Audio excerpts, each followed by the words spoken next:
Hello student, welcome back to my channel Samrat academy. Student, मेरा नाम आकाश, मेरे प्यारे बच्चा। अगर आप भी 21 फरवरी को मैथ का पेपर देने वाले हो तो वीडियो आपके लिए बहुत ज्यादा इंपॉर्टेंट है। आप भी 100 में 85 और 90 मार्क्स ला सकते हो आसानी से सिर्फ इस वीडियो से। इस वीडियो में जो आप लोगों का वायरल पेपर है जो 21 फरवरी को आने वाला है, इसका मैं पूरा का पूरा सोल्यूशन इस वीडियो में बताया हूँ। अगर पूरा का पूरा सोल्यूशन मात्र इस वीडियो को देख लेते हो ना, तो 80 से 85 नंबर कहीं नहीं गए हैं। चाहे भले ही कोई टॉपर कितना पढ़ रहा हो, बस आप मात्र इस वीडियो को देखकर चले जाओगे, इसके सारे क्वेश्चंस को अच्छे से लगा लोगे तो ये 85 नंबर कहीं नहीं गया। 100% गारंटी है, यही आने वाला है, लिखित बता रहा हूँ। और आपका समय 3 घंटे 15 मिनट का पेपर आएगा। 3 घंटे 15 मिनट में पूरे के पूरे प्रश्न को आप लोगों को हल करना है, ठीक है। और इस वीडियो में पूरे के पूरे प्रश्न को मैं हल किया हूँ, ठीक है। और अच्छे से इसको रिवाइज कर लेना, मेरी रिक्वेस्ट है आप लोगों से, अच्छे तरीके से इस बात को मान लो। अगर मैथ में फेल नहीं होना चाहते हो तो इस वीडियो को पूरा देखना है, ठीक है। और हर एक क्वेश्चन को याद करके जाना, ठीक है, मतलब प्रैक्टिस करके जाना। तो वीडियो को लाइक कर दो, 5000 का टारगेट लाइक रखा हूँ, ठीक है, क्योंकि वीडियो को हमने बहुत अच्छे तरीके से एक एक पॉइंट एक एक वर्ड हमने अच्छे तरीके से इसमें समझाया है, ठीक है। तो वीडियो को जरूर लाइक कर दो और चैनल पर ना तो जरूर सब्सक्राइब करो। इस बार टॉपर बनना 100% अपने चैनल से टॉपर निकाल के रहूंगा, मेरी गारंटी है, ठीक है। तो बस अच्छे से वीडियो आप देखो और अच्छे से तैयारी करो। 21 फरवरी के जाकर पूरा का पूरा छाप दो पेपर में, ठीक है। चलिए इस प्रश्न पत्र को स्टार्ट करते हैं और पहला प्रश्न देखते हैं। सबसे पहले हम लोग यहाँ से खंड अ स्टार्ट करने वाले हैं, ठीक है। और खंड अ देखने वाले हैं। खंड अ में टोटल 20 यहाँ पे ऑब्जेक्टिव क्वेश्चन रहेंगे और 20 ऑब्जेक्टिव क्वेश्चन सॉल्व करके ही आप लोगों को ऑप्शन बताया जाएगा, ठीक है, क्योंकि सारे ऑब्जेक्टिव क्वेश्चन बहुत तगड़े हैं। तो पहला प्रश्न पढ़ते हैं। देखिए पहला प्रश्न सॉल्व करते हैं। क्या है, कह रहा है कि एक परिमेय संख्या का दशमलव प्रसार सदैव होता है। एक परिमेय संख्या का जो दशमलव प्रसार होता है वो सदैव होता है।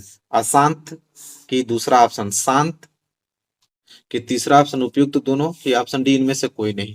तो देखिए जो आप लोगों का परिमेय संख्या का दशमलव प्रसार होता है वो शांत और अशांत दोनों होता है, इसलिए आप लोगों का उपयुक्त दोनों, मतलब ये तीसरा जो ऑप्शन है सही हो जाएगा। क्योंकि परिमेय संख्या या तो शांत होगी या तो आपका अशांत होगी, सबको मालूम है, ठीक है। परिमेय संख्या तो शांत होती है या तो अशांत होती है, इसलिए तीसरा ऑप्शन सही होगा, उपयुक्त दोनों। तो देखो पहला तो तुरंत सॉल्व हो गया, सिंपल था और याद भी होगा आप लोगों को। दूसरा प्रश्न देखो क्या है। एक शून्योत्तर परिमेय संख्या और एक अपरिमेय संख्या का गुणनफल होता है। अब इसको लगाने की कोशिश करते हैं। देखो कह रहा है कि अगर एक परिमेय संख्या और एक अपरिमेय संख्या का गुणनफल क्या होता है। तो अगर मान लेते हैं कि एक परिमेय संख्या यहाँ पे 5 है और एक अपरिमेय संख्या मान लेते हैं करड़ी में 3, और जब इसको गुणा करेंगे तो ये आएगा 5 करड़ी में 3। अभी 5 करड़ी में 3 क्या है आपका, तो अपरिमेय संख्या है। तो देखो याद रखना कि एक अगर परिमेय संख्या है और दूसरा आपका अपरिमेय संख्या है और इन दोनों का अगर गुणनफल पूछे तो हमेशा सदैव हमेशा अपरिमेय संख्या होता है। मतलब पहला ऑप्शन ही इस क्वेश्चन का सही होगा, मतलब सदैव अपरिमेय होगा, ठीक है। तो याद रखना परिमेय और अपरिमेय संख्याओं का गुणनफल हमेशा अपरिमेय होता है। जैसा कि यहाँ पे देख पा रहे हैं ये परिमेय है, ये आपका अपरिमेय है, दोनों का हमने गुणनफल किया तो देखो अपरिमेय ही आता है, हमेशा आता है, ठीक है। तो पहला जो है राइट आंसर हो जाएगा। चलो अगला देखते हैं। तीसरा प्रश्न, तीसरा प्रश्न क्या है। तीसरा प्रश्न की तरफ बढ़ेंगे। कह रहा है कि इस रेखाओं रेखाओं यक्स बराबर 0 और 2x + 3y = 12 का प्रतिच्छेद बिंदु होगा, ठीक है, प्रतिच्छेद बिंदु। तो देखो कितना सिंपल दिया है, यक्स का वैल्यू दिया है, ठीक है। अब यक्स का वैल्यू 0 दिया है और कह रहा है कि यह जो है इसका प्रतिच्छेद बिंदु क्या होगा। तो सिंपल होगा कि 2x + 3y = 12, ठीक है। यक्स बराबर 0 रख दो यहाँ पे, तो जहां पे भी यक्स आ गया तो 0 रख लिया। अब प्लस ये हो जाएगा 3y = 12, ठीक है। तो 0 में 2 का गुणा करोगे तो 0 प्लस कितना आ जाएगा 3y = 12 आ जाएगा। 3y में 0 जोड़ोगे तो हो जाएगा 3y बराबर कितना 12। अगर यहाँ से y निकालोगे तो y बराबर क्या आ जाएगा 12/3, और कटाओगे तो y बराबर कितना आ जाएगा 4। तो देखो पूछा है कि बिंदु का निर्देशांक, बिंदु का निर्देशांक हमेशा x, y लिखा जाता है, हमेशा x, y। x का वैल्यू तो ऑलरेडी 0 दिया था, y का वैल्यू निकल गया यहाँ से 4। मतलब बिंदु जो होगा प्रतिच्छेदन बिंदु 0, 4 होगा, ठीक है। दो का ऑप्शन में दिया है तो 0, 4, मतलब दूसरा ऑप्शन इस क्वेश्चन का सही आंसर हो जाएगा, ये वाला, ठीक है। तो इस तरह लगाओगे तभी आंसर कर पाओगे, ठीक है। देख रहे हो ना कितने अच्छे अच्छे क्वेश्चन इस तरह लगाओगे तभी आंसर आपको मिलेगा। चलो अगला प्रश्न देखो, चौथा प्रश्न क्या है। चौथा प्रश्न यह है कि वह बड़ी से बड़ी संख्या जिसमें 70 और 125 को विभाजित करने पर क्रमशः शेषफल 5 और 8 प्राप्त हो। कह रहा है कि इन चारों में से कौन सी संख्या का अगर भाग देंगे 70 में तो शेषफल 5 बचेगा, और उसी संख्या का अगर 125 में भाग देंगे तो शेषफल 8 बचेगा। तो इसको आपको भाग देकर पता करना पड़ेगा, लेकिन मैं आपको सिंपल ट्रिक बताता हूँ आप लोगों को। देखिए 70 में भाग देने पे शेषफल 5 बचना चाहिए और 125 में भाग देने पे शेषफल 8 बचना चाहिए। शेषफल को माइनस कर दो, 70 में से 5 जाएगा तो 65 बच जाएगा, 125 में से 8 माइनस कर दोगे तो कितना बच जाएगा, यहाँ पे 8 7 15, 117 बच जाएगा। अब देखो ना इन चारों ऑप्शन में से कि 65 और 117 किससे कट रहा है, तो 65 117 सिंपल 13 से ही कटेगा, और किससे कटेगा, 13 5 65, 13 9 117, तो जिससे कटेगा समझिए वही राइट आंसर होगा। मतलब कि 13 का भाग अगर 75 में 70 में देंगे तो शेषफल 5 बचेगा, और 13 का भाग अगर 125 में देंगे तो शेषफल 8 बचेगा। कितना सिंपल ट्रिक है, ठीक है। आई होप क्लियर हो गया होगा इसका। चलो अगला देखो, अगला क्या है, पांचवा प्रश्न लगाते हैं। समीकरण 2x प्लस ए वाई बराबर एक, एक तो समीकरण ये दिया हुआ है और एक समीकरण ये दिया है, कह रहा कोई भी हल नहीं होगा यदि ए का मान होगा। सिंपल है, देखो दो चर वाले रैखिक समीकरण, पहले आप तुलना कर लो। यहां से a1 के वैल्यू निकालोगे तो a1 बराबर क्या निकल जाएगा 2, और b1 बराबर क्या निकल जाएगा यहाँ से a, और c1 बराबर क्या निकल जाएगा यहाँ से c1 का वैल्यू 1 है। इसी तरह यहाँ से a2 का निकालेंगे तो a2 बराबर क्या आ जाएगा 3, और b2 बराबर कितना आ जाएगा यहाँ से माइनस के 5, और c2 बराबर कितना आ जाएगा 7 आ जाएगा। ठीक है, कह रहा कोई हल नहीं होगा। तो देखिए कोई हल नहीं होने का प्रतिबंध क्या होता है, तो कोई हल होने का प्रतिबंध ये होता है कि a1 बाटा a2 जो है वो बराबर होता है b1 बाटा b2 के, और ये बराबर नहीं होता है c1 बाटा c2 के। वैल्यू रख दो, अब a1 का वैल्यू 2, a2 का वैल्यू यहाँ से 3 बराबर है b1 का वैल्यू a और b2 का वैल्यू माइनस के 5 बराबर नहीं है c1 का वैल्यू 1 और c2 का वैल्यू 7। अब यहाँ से हाफ हल कर लो, यहाँ से सिंपल, तो 3 का गुणा a में करोगे तो 3a, अब बराबर माइनस 5 का गुणा 10 में करोगे तो 5 दूनी के 10, क्योंकि माइनस 5 गुणा 2 में करोगे तो 10 ही तो आएगा। ए बराबर क्या आ जाएगा माइनस 10 बटे के 3, यही ए का वैल्यू पूछा था, देखो दिया है माइनस 10 बटे के 3, माइनस 10 बटे 3, देखो सी ऑप्शन जो है इस क्वेश्चन का राइट आंसर हो जाएगा। चलो अगला प्रश्न देखते हैं, प्रश्न नंबर 6। देखो प्रश्न नंबर 6 क्या पूछा है, प्रश्न नंबर 6 है कि द्विघात समीकरण इतना के बारे में निम्न कथनों पर विचार कीजिए। इन कथनों पर विचार करना है, ये ऑप्शन नहीं है, एक कथन है। ऑप्शन तो आपको पीछे दिया हुआ है, मैं ऑप्शन दिखाता हूँ आप लोगों को। देखो ऑप्शन यहाँ पे दिया है, ये आपको ऑप्शन दिया, पहले कथन को सॉल्व करोगे, जो कथन आप लोगों का सही होगा उसके अनुसार जाके ऑप्शन हम लोग छाटेंगे। ठीक है, तो पहले देखो यहाँ पे, पहले प्रश्न को देखते हैं, प्रश्न क्या बोला, बहुत इंपॉर्टेंट प्रश्न है, जब तक लगा नहीं पाओगे तब तक लगाओगे नहीं, तब तक इसको समझ ही नहीं पाओगे। प्रश्न क्या है कि द्विघात समीकरण दिया है आपको, कह रहा है कि इसके बारे में निम्न कथनों पर विचार करना है। पहला नियम, एक पहला कथन ये कह रहा है कि दिए गए समीकरण का विविधकर शून्य होगा, मतलब शून्य से कम होगा। कह रहा है कि इसका विविधकर शून्य से कम होगा, तो चलिए पहले विविधकर निकाल लेते हैं। देखो विविधकर क्या होता है, डी बराबर बी स्क्वायर माइनस के 4ac होता है। ठीक है, तो चलो पहले विविधकर निकाल के देखते हैं कि 0 से कम हो रहा है कि नहीं। तो देखो ए का वैल्यू क्या आ जाएगा 2, बी का वैल्यू यहाँ से आ जाएगा आपका माइनस के 4, और सी का वैल्यू आ जाएगा 3, रख दो।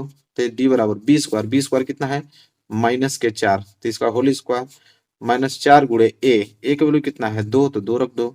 सी का वैल्यू कितना है 3, तो यहाँ पे 3 रख लो। अब डी का वैल्यू निकालोगे तो माइनस 4 का होल स्क्वायर करोगे तो प्लस के 16, माइनस 4 दूनी के 8 तरीके 24, तो डी बराबर कितना आ जाएगा माइनस के 8।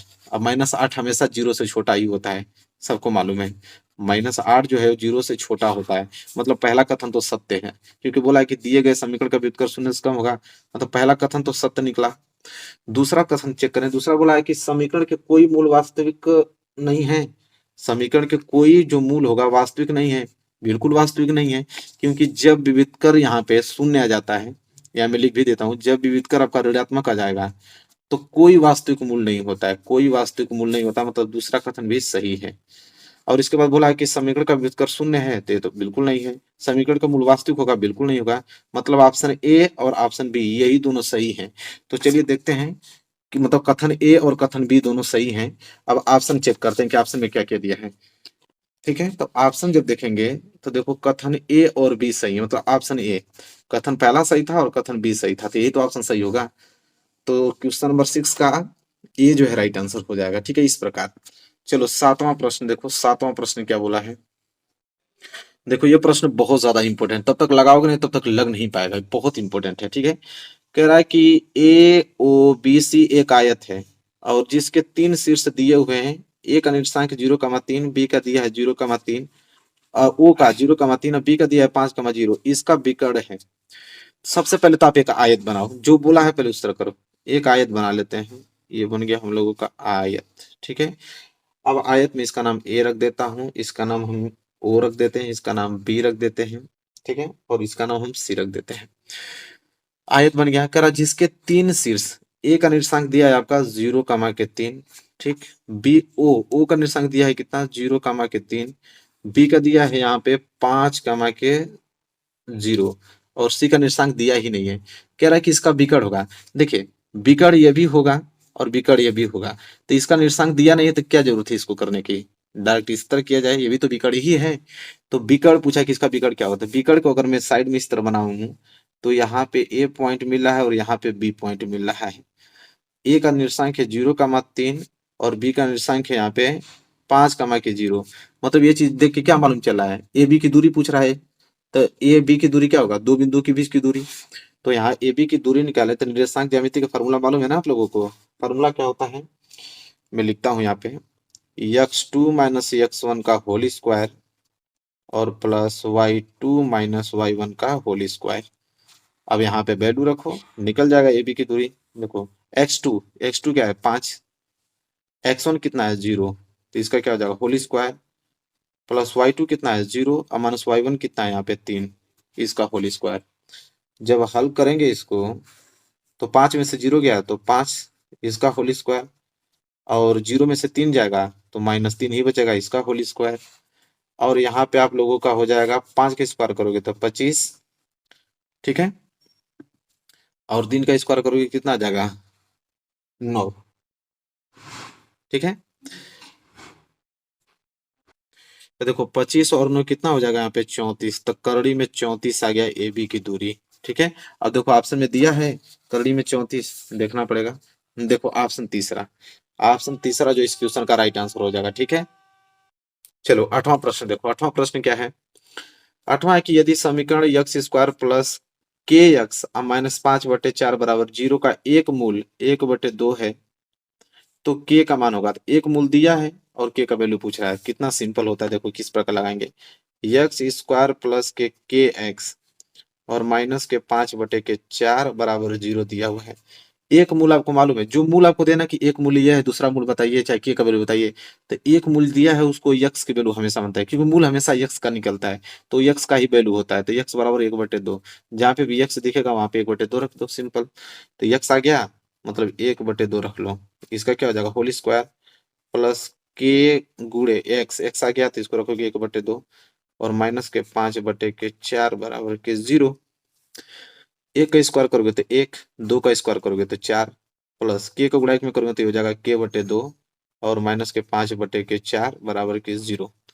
अगर इस साइड में k/2 को रोक देता हूँ तो -5/4 उधर जाएगा तो +5/4 और प्लस 1/4 उधर जाएगा तो -1/4।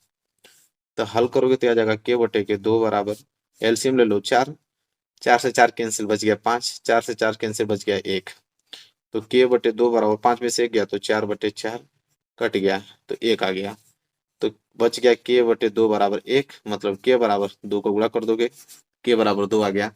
और यही k का वैल्यू पूछा था, देखो दिया है k बराबर 2, ऑप्शन पहला, देखो पहला जो है राइट आंसर होगा। ठीक है, यही प्रश्न आपके एग्जाम में ऐसे ही आएंगे, ऐसे ही पूरा का पूरा करके चले आओगे। ठीक है, हालांकि प्रैक्टिस आपको करनी है थोड़ी।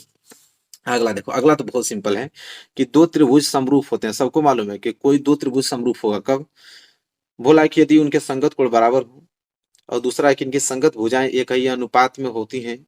ऑप्शन तीसरा उपयुक्त दोनों, ऑप्शन डी इनमें से कोई नहीं। तो उपयुक्त दोनों होंगी, क्योंकि सबको मालूम है कि कोई भी दो त्रिभुज समरूप तभी होता है, कोई भी दो त्रिभुज अगर समरूप है तो उसकी संगत कोण हमेशा बराबर होगा और इसकी भुजाएं हमेशा समानुपात में होती हैं। मतलब इसलिए ऑप्शन तीसरा जो है दोनों सही हो जाएगा। देखो ये बहुत सिंपल था। अगला प्रश्न देखो, अगला प्रश्न बहुत अच्छा है, इसको लगाओगे मजा आ जाएगा। ठीक है, कह रहा है कि यदि एक समकोण त्रिभुज एबीसी में कोण सी 90 अंश है और एसी जो है 3 सेंटीमीटर और बीसी 4 सेंटीमीटर और बिंदु सी से जाने वाली माध्यिका की माप है। बहुत इंपॉर्टेंट क्वेश्चन है, समझे, लगाने में मजा आ जाएगा। ठीक है, देखते हैं कैसे लगेगा। देखिए सबसे पहले तो हम लोग त्रिभुज बना लेते हैं भैया, समकोण त्रिभुज। देखो यहाँ बनाते हैं एक छोटा सा, हम यहाँ पे समकोण त्रिभुज बना लेते हैं। देखो ये समकोण त्रिभुज है। देखो इसके बाद करेंगे हम लोग यहाँ पे, देखो समकोण त्रिभुज हमने बना दिया, इसका नामकरण कर देते हैं, ये है ये आपका सी है और ये बी। अब आपने कहा सी क्यों माने हैं, क्योंकि सी ही बोला है, सी समकोण होना चाहिए, इसलिए 90 अंश को हमने सी माना है। ठीक है, इसको भी मान लिया हमने। ठीक है, यहां तक हो गया। अब देखो दिया है यहाँ पे कि ए सी बराबर 3, तो चलो ए सी बराबर 3 हमने मान लिया। बी सी बराबर 4 सेंटीमीटर, बी सी बराबर 4 सेंटीमीटर। बिंदु सी से जाने वाली माध्यिका की माप, मतलब बिंदु सी से इस पे लंब डाला गया है इस तरह, तब ये लंब डाला गया है, इसको मान लेते हैं बिंदु डी है, और यही सी डी की लंबाई पूछ रहा है। तो सबको मालूम है कि जो सी डी ये लंब डाला गया है, तो ये दो बराबर भागों में बटेगा, मतलब ये दोनों दूरी आपस में क्या होगी, बराबर होगी, सबको मालूम है। ठीक है, तो चलिए सबसे पहले हम लोग करेंगे यहाँ पे सी डी की लंबाई हमको याद करना है। सबसे पहले हम यहाँ पे ए बी की लंबाई याद करेंगे।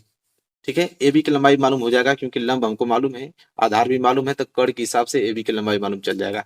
तो लिखेंगे कि त्रिभुज ए बी सी में, ए बी सी में, बड़े वाले त्रिभुज में, त्रिभुज ए बी सी में पाइथागोरस नियम लगाएंगे। ठीक है, यहाँ पे लिख देता हूँ, यहाँ पे आप लोग लिख लेना, पाइथागोरस नियम लगाएंगे। पाइथागोरस नियम क्या कहता है कि कर्ण का स्क्वायर, कर्ण यहाँ पे ए बी है, तो ए बी का स्क्वायर बराबर लंब का स्क्वायर, लंब मतलब ए सी का स्क्वायर प्लस आधार मतलब बी सी का स्क्वायर, यही तो होता है। तो यहाँ से अगर मैं ए बी स्क्वायर निकालूं तो ए सी का स्क्वायर मतलब 3 का स्क्वायर, और बी सी मतलब 4 का स्क्वायर। तो यहाँ से ए बी का स्क्वायर आ जाएगा, 3 का स्क्वायर करोगे तो 9, 4 का स्क्वायर करोगे तो 16। और यहाँ से ए बी का स्क्वायर आ जाएगा 16, 9, 25। यहाँ से अगर ए बी निकालोगे तो यह वर्ग में उतर जाएगा, तो क्या हो जाएगा, वर्गमूल में होगा। तो यहाँ से अगर ए बी निकालूं तो 25 का वर्गमूल 5, तो ए बी की वैल्यू तो 5 आ गया। तो यहाँ टोटल ए बी की वैल्यू 5 आ गया। अगर डी बी की बात करें तो यह 2.5 हो जाएगा, क्योंकि दो बराबर भागों में बांट रहा है इसको, तो 2.5 सेंटीमीटर या 2.5 सेंटीमीटर ये हो जाएगा। ठीक है, अब देखो हमें चाहिए सी डी की लंबाई। ठीक है, तो सी डी निकल जाएगा कि नहीं, बी सी डी। अब देखो त्रिभुज बी सी डी में, छोटे वाले त्रिभुज में, छोटे वाले त्रिभुज में देखो ये 90 अंश होगा, क्योंकि लंब जा रहा है तो ये भी 90 अंश पे बढ़ता है, ये भी 90 अंश। तो ये 90 अंश के सामने वाली भुजा क्या कहलाएगी, कर्ण। ये तो कर्ण हो गया। ठीक है, 90 अंश के सामने वाली भुजा क्या कहलाएगी, कर्ण। इसको लंब मान लो और इसको आप आधार मान लो। ठीक है, तो आराम से निकल जाएगा। तो आपने कर्ण मान लिया और ये आपका आधार का काम करेगा, यहाँ से लंब लंब आपका निकल जाएगा सी डी। तो लिखोगे कि त्रिभुज बी सी डी में, किसमें, त्रिभुज बी सी डी में पाइथागोरस नियम से, अब यहाँ पाइथागोरस फिर लगेगा। पाइथागोरस पर मैं क्या कहेगा कि कर्ण का स्क्वायर, कर्ण इस बार क्या है बी सी। ठीक है, कर्ण का स्क्वायर बराबर लंब का स्क्वायर, लंब का स्क्वायर क्या है यहाँ पे सी डी स्क्वायर, प्लस आधार का स्क्वायर। ठीक है, आधार यहाँ पे क्या है डीबी का स्क्वायर। तो देखो बीसी, बीसी का दिया है 4, तो 4 का स्क्वायर बराबर सी डी, सी डी की, सी डी तो हमको निकालना है, तो ये हो जाएगा सी डी का स्क्वायर प्लस डीबी की वैल्यू दिया है 2.5, तो इसका होल स्क्वायर। ठीक है, हल करोगे तो 4 का हो जाएगा 16 बराबर सी डी का स्क्वायर, और प्लस 25 का होता है 625। लेकिन एक अंक बाद दशमलव होता है, यहाँ पे 2 अंक बाद लगेगा, मतलब 6.25 आएगा। और यहाँ हमको निकालना है सी डी, तो सी डी का स्क्वायर निकालोगे तो यह हो जाएगा आपका 16, ये प्लस उधर जाएगा तो माइनस में हो जाएगा 6.25। तो 16 में से 6.25 यहाँ पर घटा देते हैं, तो कितना आ जाएगा यहाँ पे, ये आ जाएगा आपका 9.75 बराबर सी डी का स्क्वायर। ठीक है, अगर मैं यहाँ से सी डी निकालूं कि सी डी बराबर क्या होगा, तो ये वर्ग उधर जाएगा तो किस में हो जाएगा, वर्गमूल में 9.75। अगर मैं सी डी निकालूं तो सी डी बराबर 9.75 लगभग आता है 3.122 सेंटीमीटर तक। तो सी डी बराबर आ गया 3.122 सेंटीमीटर। देखते हैं ऑप्शन में दिया है, तो देखिए इसमें आप एक चीज देखने को आपको मिलेगा कि इसमें ऑप्शन ही उस प्रकार का नहीं बनाया है, एक भी ऑप्शन नहीं, मतलब इसने मॉडल पेपर में ये चीज गलत किया है कि इसमें ऑप्शन ही नहीं दिया उस कैटेगरी का। ठीक है, रियल आंसर वो होगा, लेकिन इसमें उस प्रकार के आंसर ही नहीं दिया है। ठीक है, लगभग देखो 3.122 आया है ना, तो इसमें उस तरह के ऑप्शन ही नहीं है बिल्कुल, मतलब एक क्वेश्चन उसने मिस्टेक किया है। चलो अगला प्रश्न देखते हैं। चलिए देखिए अगला प्रश्न देखते हैं, प्रश्न नंबर 11। देखिए ये भी प्रश्न बहुत इंपॉर्टेंट है कि एक समचतुर्भुज के विकर्ण की लंबाई 16 सेंटीमीटर, एक 12 सेंटीमीटर, तब इस समचतुर्भुज की भुजा की लंबाई ज्ञात कीजिए।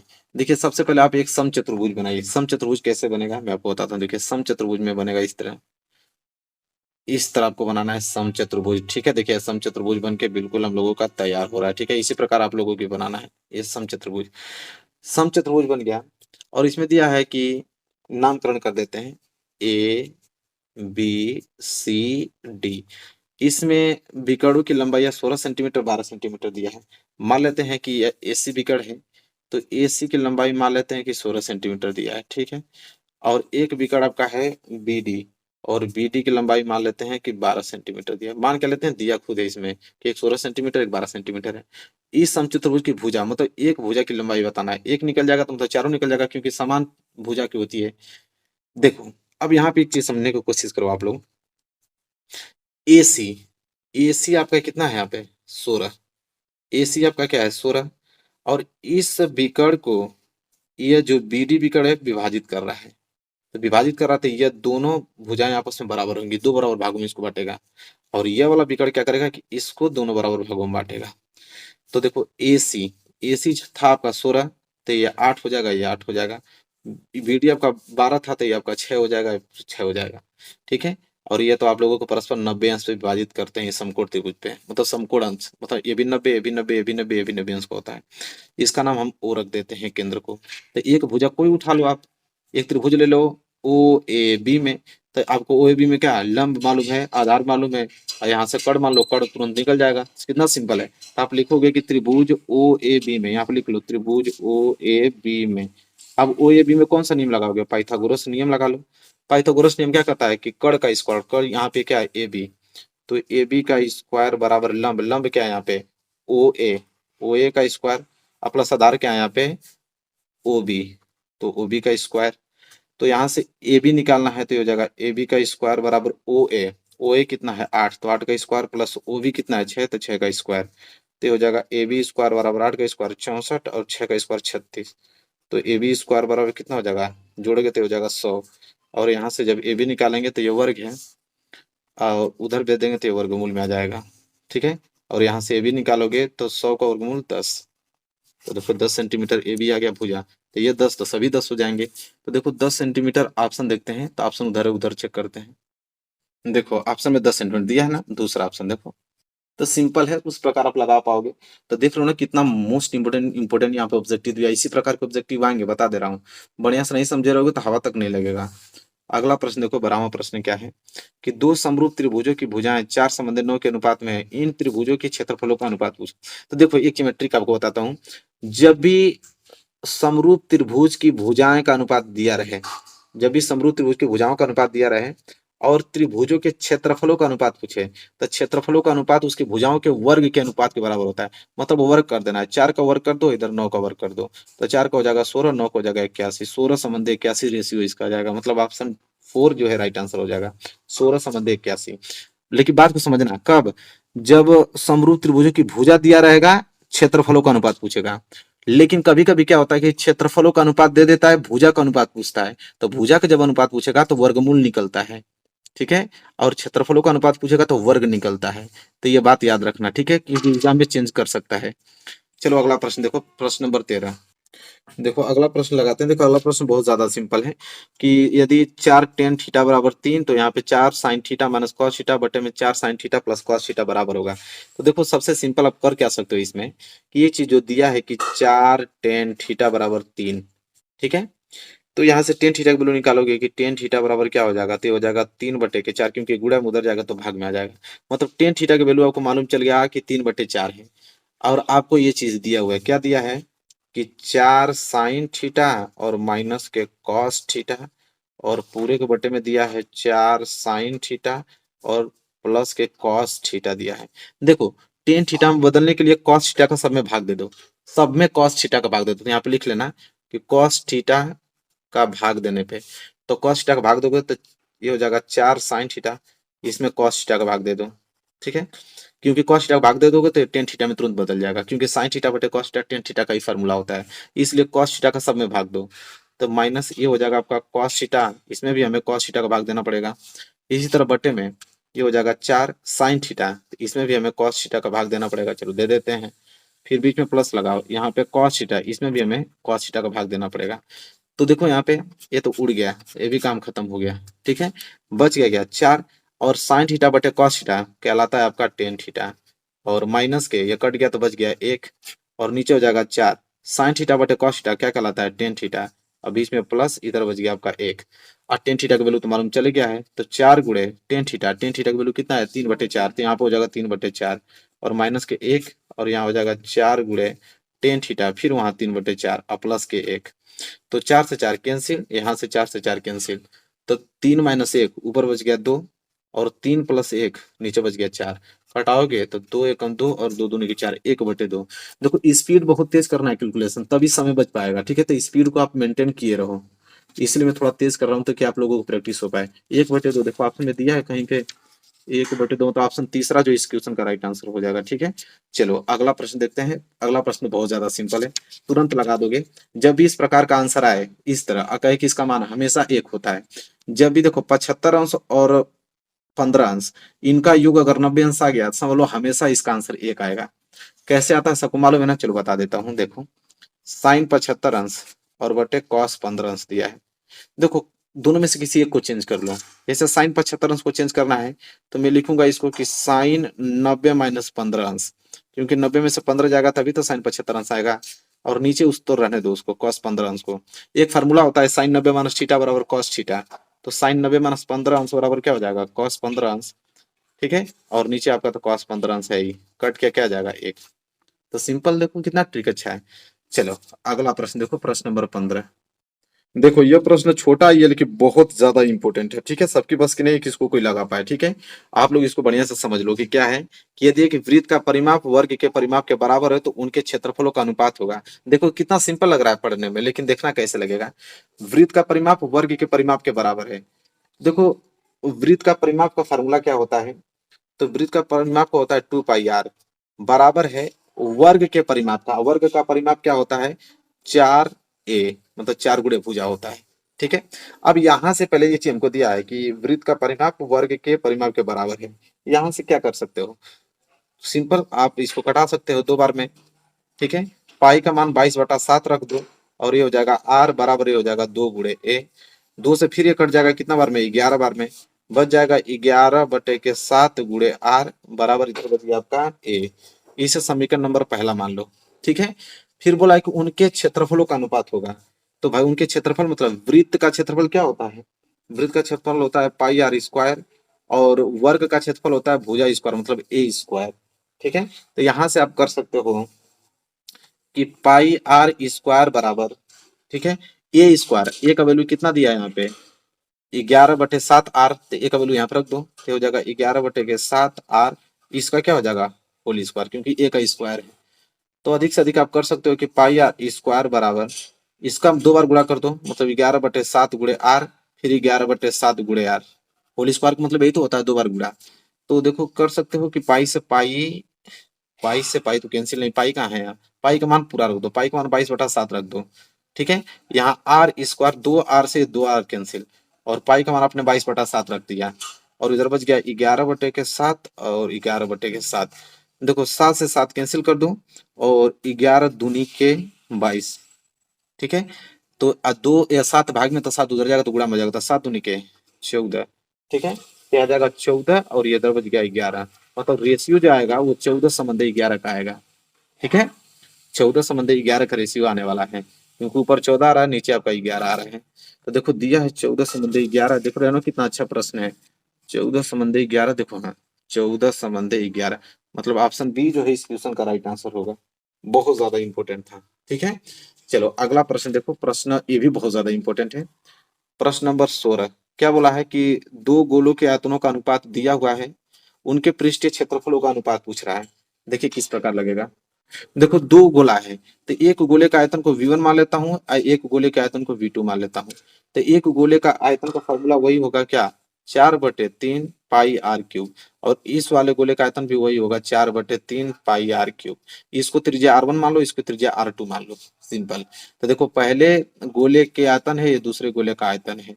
अब दोनों गोले के आयतनों का अनुपात दिया है 64:27, मतलब V1 अनुपात V2 दिया है आपको कितना 64:27 दी रखा है। अब पूरा एक उनके पृष्ठीय क्षेत्रफलों का अनुपात, पृष्ठीय क्षेत्रफलों का अनुपात पूछ रहा है हमसे, ठीक है। तो देखो कैसे निकालेंगे, ठीक है। तो देखो यहाँ सबसे पहले तो हमें आयतनों का अनुपात यहाँ पे अगर निकालूं तो आयतनों का अनुपात क्या निकलेगा, V1/V2। तो V1 क्या है यहाँ पे 4/3 पाई R1 का क्यूब, और बटे में V2 का आयतन कितना है 4/3 पाई R2 का क्यूब, यहाँ से देखो 4/3 पाई 4/3 पाई, तो दोनों कैंसिल हो जाएगा यहाँ पे। और V1/V2, V1 का वैल्यू कितना दिया है 64 और V2 का वैल्यू दिया है कितना 27, बराबर यहाँ पे R1 का क्यूब और यहाँ पे R2 का क्यूब बच रहा है। ये क्यूब है, इधर अगर भेज दूंगा तो ये किस में निकल जाएगा, घनमूल में, मतलब 64/27 का यहाँ पे घन निकलेगा और इधर बचेगा R1/R2। तो देखो 64 का घनमूल क्या होता है यहाँ पे 4 और 27 का घनमूल क्या होता है यहाँ पे 3।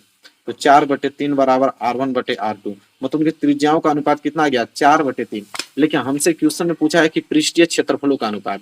तो पृष्ठीय क्षेत्रफल, तो देखो पहले गोले के लिए, ये पहला गोला मान लेते, तो पहले गोले का जो पृष्ठीय क्षेत्रफल होगा वो होगा 4πr², तो इसको त्रिज्या R1 मान लेते हैं।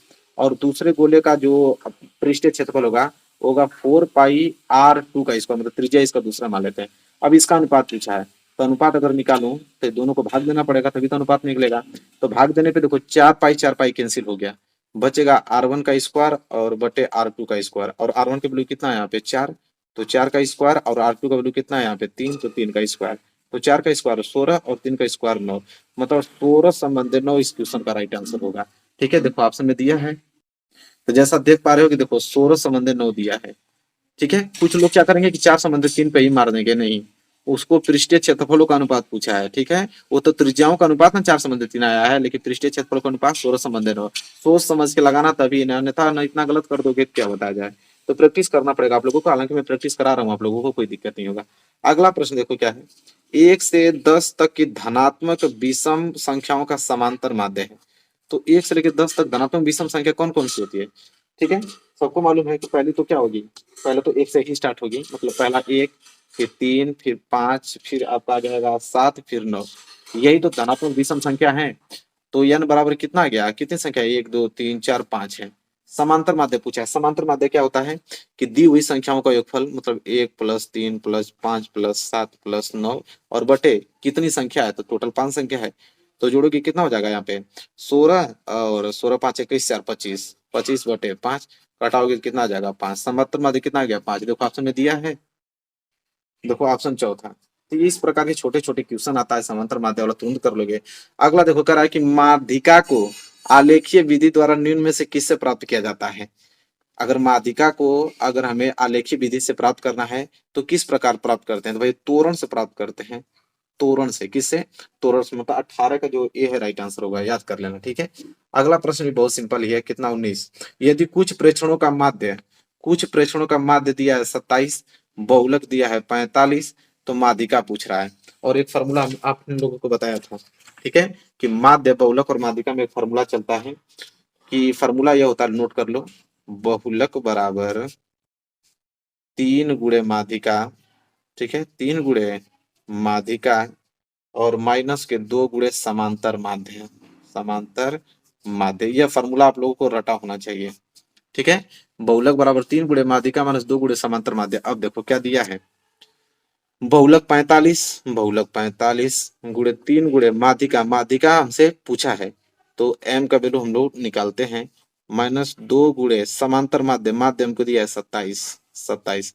अब हल कर लो, ये हो जाएगा 45 बराबर 3m माइनस 27 दूनी के 54, तो 45 माइनस 54 इधर आएगा तो प्लस के 54 बराबर के 3m, जोड़ोगे तो कितना हो जाएगा 5 4 9, 5 4 9, 99 बराबर 3 गुणे m। m मतलब क्या है माध्यिका, 3 से कटा जाओगे तो कितना 33 बार में m, मतलब माध्यिका कितना आ गया 33 आ गया। तो देखो इस प्रश्न को टाइम लगाओगे कि जल्दी तुरंत आंसर लाओगे। ठीक है, देखो 33 दूसरा, देख रहे हो ना कितना सिंपल है। अगला देखो, अगला तो याद करने लायक है, देखो क्या है, वर्गीकृत आंकड़ा की से अधिक प्रकार से और से कम प्रकार की संचयी बारंबारता वक्रों के प्रतिच्छेदन बिंदु के भुज से जो आंकड़ा प्राप्त होता है वो क्या कहलाता है, माध्य, माध्यक, बहुलक, उपयुक्त सभी। ठीक है, बताओ क्या कहलाता है, सिंपल माध्यक कहलाता है, क्या कहलाता है, माध्यक कहलाता है। से कम वाला, से आंकड़ा वाला आप लोग जानते हो, जिस तरह से ग्राफ खींचते हैं, तो ये आप लोगों का से अधिक वाला, इस तरह से कम वाला जहां काटता है वहां से तो माध्यिका निकालते हैं। ठीक है, तो ये माध्यिका को डिनोट करता है। तो जब भी आपसे प्रश्न पूछे कि से अधिक और से कम प्रकार की जो संचयी बारंबारता निकलता है उसका वक्र बनाकर, तो उसके प्रतिच्छेदन बिंदु से जो हम लोग आंकड़ा ज्ञात करते हैं वो हमेशा माध्यक निकलता है। ठीक है, जितने लोगों ने सांख्यिकी चैप्टर पढ़ा होगा उनको मालूम चल रहा होगा। तो देखो ये थे 20 नंबर के ऑब्जेक्टिव क्वेश्चन हो गए। ठीक है, यहाँ से आपको स्टार्ट होता है 2-2 नंबर वाले प्रश्न, और पूरा डिटेल में हम लोग अच्छे तरीके से एक एक क्वेश्चन हम लोग डिस्कस करेंगे। देखिए खंड ब सारे प्रश्न हम लोग हल करने वाले हैं। लिखा है ना इसमें कि सभी खंड कीजिए, सभी खंड करना है हम लोगों को। ठीक है, पहले पहला क करते हैं, पीछे भी दिया हुआ है।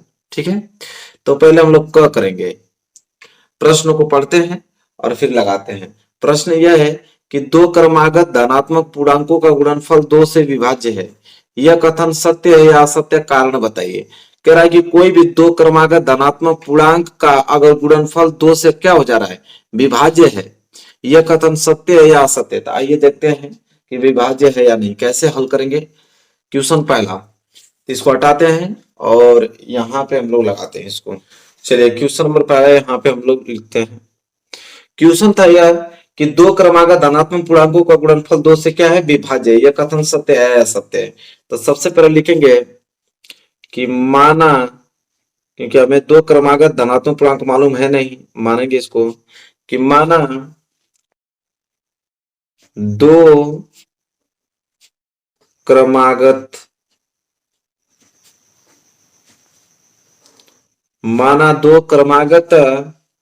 धनात्मक पूर्णांक,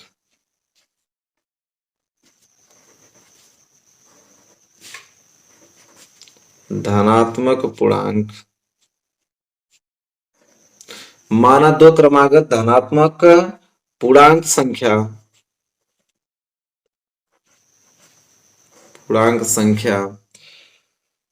बराबर एक मानेंगे यक्स और दूसरा हो जाएगा यक्स प्लस एक, क्योंकि क्रमागत धनात्मक पूर्णांक संख्या है।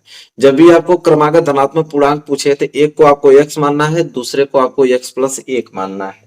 ठीक है, और कह रहा है कि यहाँ पे दोनों को संख्या कोई निकाल देते हैं। एग्जाम्पल के तौर पे अगर हम मानते हैं यहाँ पे, तो एग्जाम्पल के तौर पे आप x बराबर कुछ भी मानिए। अगर x बराबर एक मान लेते हैं, यहाँ पे लिखेंगे x बराबर एक लेने पे, चाहे x बराबर 2 लेने पे, आप कुछ भी मान सकते हो। तो x बराबर एक लेंगे तो यहाँ x, तो x का बराबर तो एक ही है। ठीक है, कामा x एक रखेंगे तो हो जाएगा एक प्लस एक हो जाएगा। तो यह संख्या बन जाएगी, पहली संख्या तो एक हो गई, दूसरी संख्या एक एक दो हो जाएगी। ठीक है, तो दो संख्या मिल गया हमें, एक और दो, इनका गुणनफल 2 से विभाज्य होना चाहिए। तो इनका गुणनफल प्रश्नानुसार यहाँ लिखेंगे, प्रश्नानुसार हमको क्या बोला है यहाँ पे, प्रश्न के अनुसार लिखेंगे, प्रश्नानुसार बोला है कि कोई दो क्रमागत धनात्मक पूर्णांक जैसे एक और दो, इसका गुणनफल 2 से विभाज्य है। तो देखिए एक गुणे दो, इसका गुणनफल क्या पूछा था, गुणनफल ही तो पूछा था, कोष्टक में लिख देंगे गुणनफल। देखते हैं भाई इसका गुणनफल 2 से भाज्य है कि नहीं। तो अगर इसमें हम 2 से भाग दे तो देखिए कटेगा कि नहीं, 2 से 2 कट गया, मतलब 2 से क्या है, बिल्कुल भाज्य है, क्योंकि 2 से कट जा रहा है। तो 2 से भाज्य है, तो लिखेंगे अतः यह 2 से भाज्य है, अतः यह 2 से भाज्य है, इसलिए यह कथन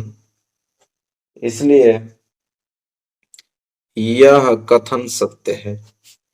इसलिए यह कथन जो है वो क्या है, सत्य है। ठीक है, लग गया। तो देखिए आई होप आपको क्लियर हो गया होगा। 2 नंबर का पहला प्रश्न एकदम अच्छे तरीके से पूरा समझ में आ गया होगा आप लोगों को। चलिए आगे बढ़ते हैं। ये क्वेश्चन नंबर पहला एकदम अच्छे तरीके से समझ में आया होगा आप लोगों को। आगे बढ़ेंगे तो क्वेश्चन नंबर दूसरा ख क्या है कि यदि कॉट थीटा बराबर 7/8 तो 1 प्लस साइन थीटा और 1 माइनस साइन थीटा बटे में 1 प्लस कॉस थीटा, एक कोष्टक में 1 माइनस कॉस थीटा का मान निकालिए।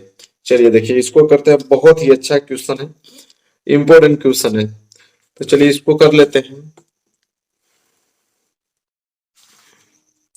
चलिए यहाँ पे लिखेंगे क्वेश्चन नंबर दूसरा, यहाँ पे होगा आपका क्वेश्चन नंबर दूसरा।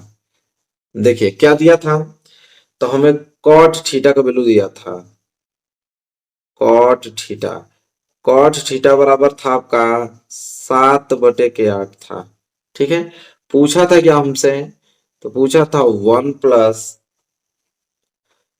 साइन थीटा एक कोष्टक में था और 1 माइनस साइन थीटा एक कोष्टक में, और नीचे बटे में था 1 प्लस कॉस थीटा एक कोष्टक में, और एक कोष्टक में था आपका 1 माइनस कॉस थीटा।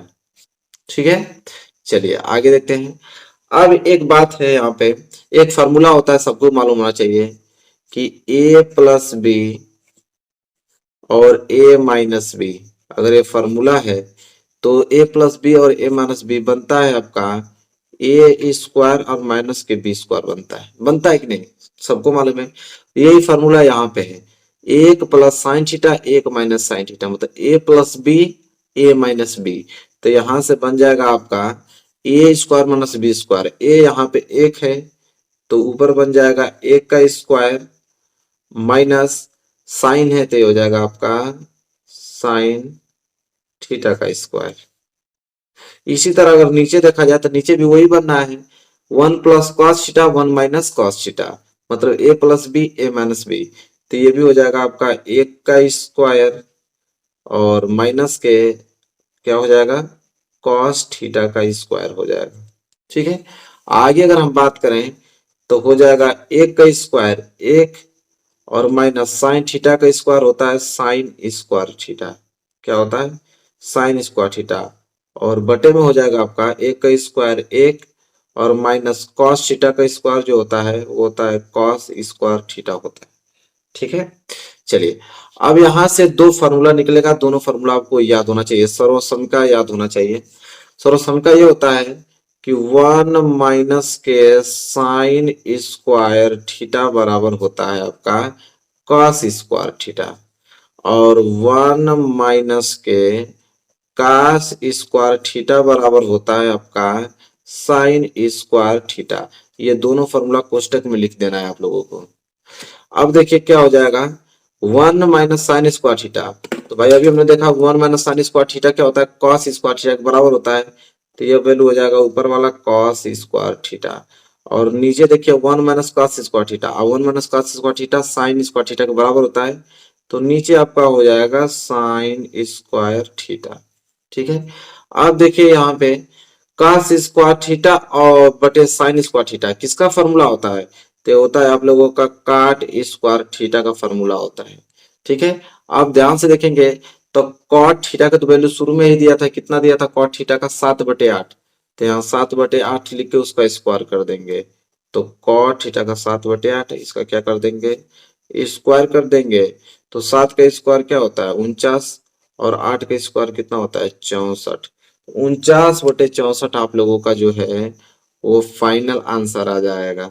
ठीक है, तो देखिए बहुत ज्यादा अच्छा क्वेश्चन था, हमने बहुत अच्छे तरीके से बताया, कोई दिक्कत है आप लोगों की बिल्कुल नहीं होना चाहिए, सब कुछ हमने आप लोगों को आराम आराम से एक एक डिटेल में हम क्वेश्चन सॉल्व कर रहे हैं।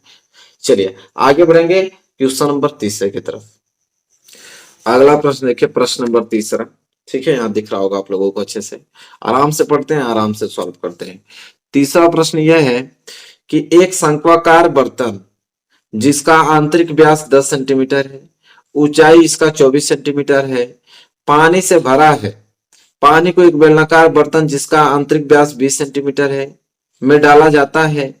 बेलनाकार पात्र में बेलनाकार पात्र में डाले गए पानी की ऊंचाई ज्ञात कीजिए।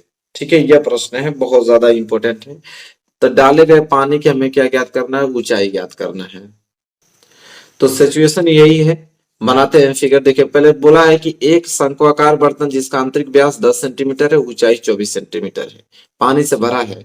पानी को एक बेलनाकार बर्तन जिसकी त्रिज्या आंतरिक व्यास 20 सेंटीमीटर है, जिसका आंतरिक व्यास 20 सेंटीमीटर है में डाला जाता है। बेलनाकार पात्र में डाले गए पानी का ऊंचाई ज्ञात कीजिए। ठीक है, चलिए देखिए सिचुएशंस क्या दिया है, सिचुएशंस पहले बनाते हैं। ठीक है, फिर आपको बिल्कुल समझ में आ जाएगा कि क्या बोल रहा है क्वेश्चन। तो सबसे पहले सिचुएशंस क्या दिया है उसको बनाते हैं। मैं एक पेज लेता हूँ, यहाँ अलग से पेज ले लिया हमने, और इस पे हम लोग लिखेंगे क्वेश्चन नंबर तीसरा। ठीक है, क्या लिखेंगे क्वेश्चन नंबर यहाँ पे हम लिखते हैं तीसरा।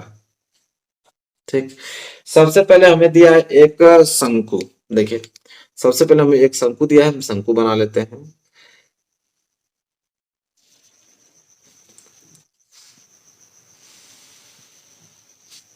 देखिए ये बन गया आपका शंकु।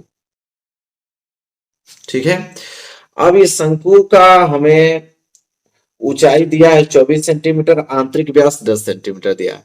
आंतरिक व्यास का मतलब यहां से लेकर यहां तक ये आंतरिक व्यास है।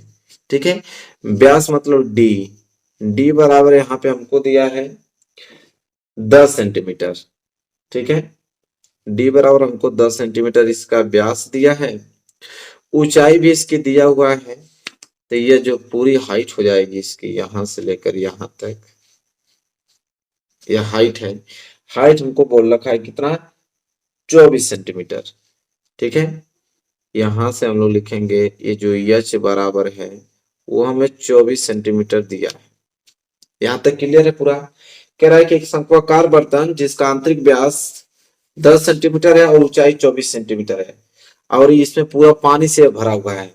इसमें पूरा का पूरा क्या हुआ, भरा हुआ है, पानी भरा हुआ है। ठीक है, ये पूरा का पूरा इसमें पानी भरा हुआ है, और यह पानी इसमें पूरा का पूरा भरा हुआ है, और ये इस पानी को क्या कर रहा है, वह इस पानी को एक बेलनाकार बर्तन में पूरे पानी को डाल दे रहा है। ठीक है, यहां से पानी उठा रहा है, और पानी उठाने के बाद वो क्या कर रहा है, एक बेलन के आकार का बर्तन है उसमें इसको डाल रहा है। तो पहले एक बेलन बना लेते हैं।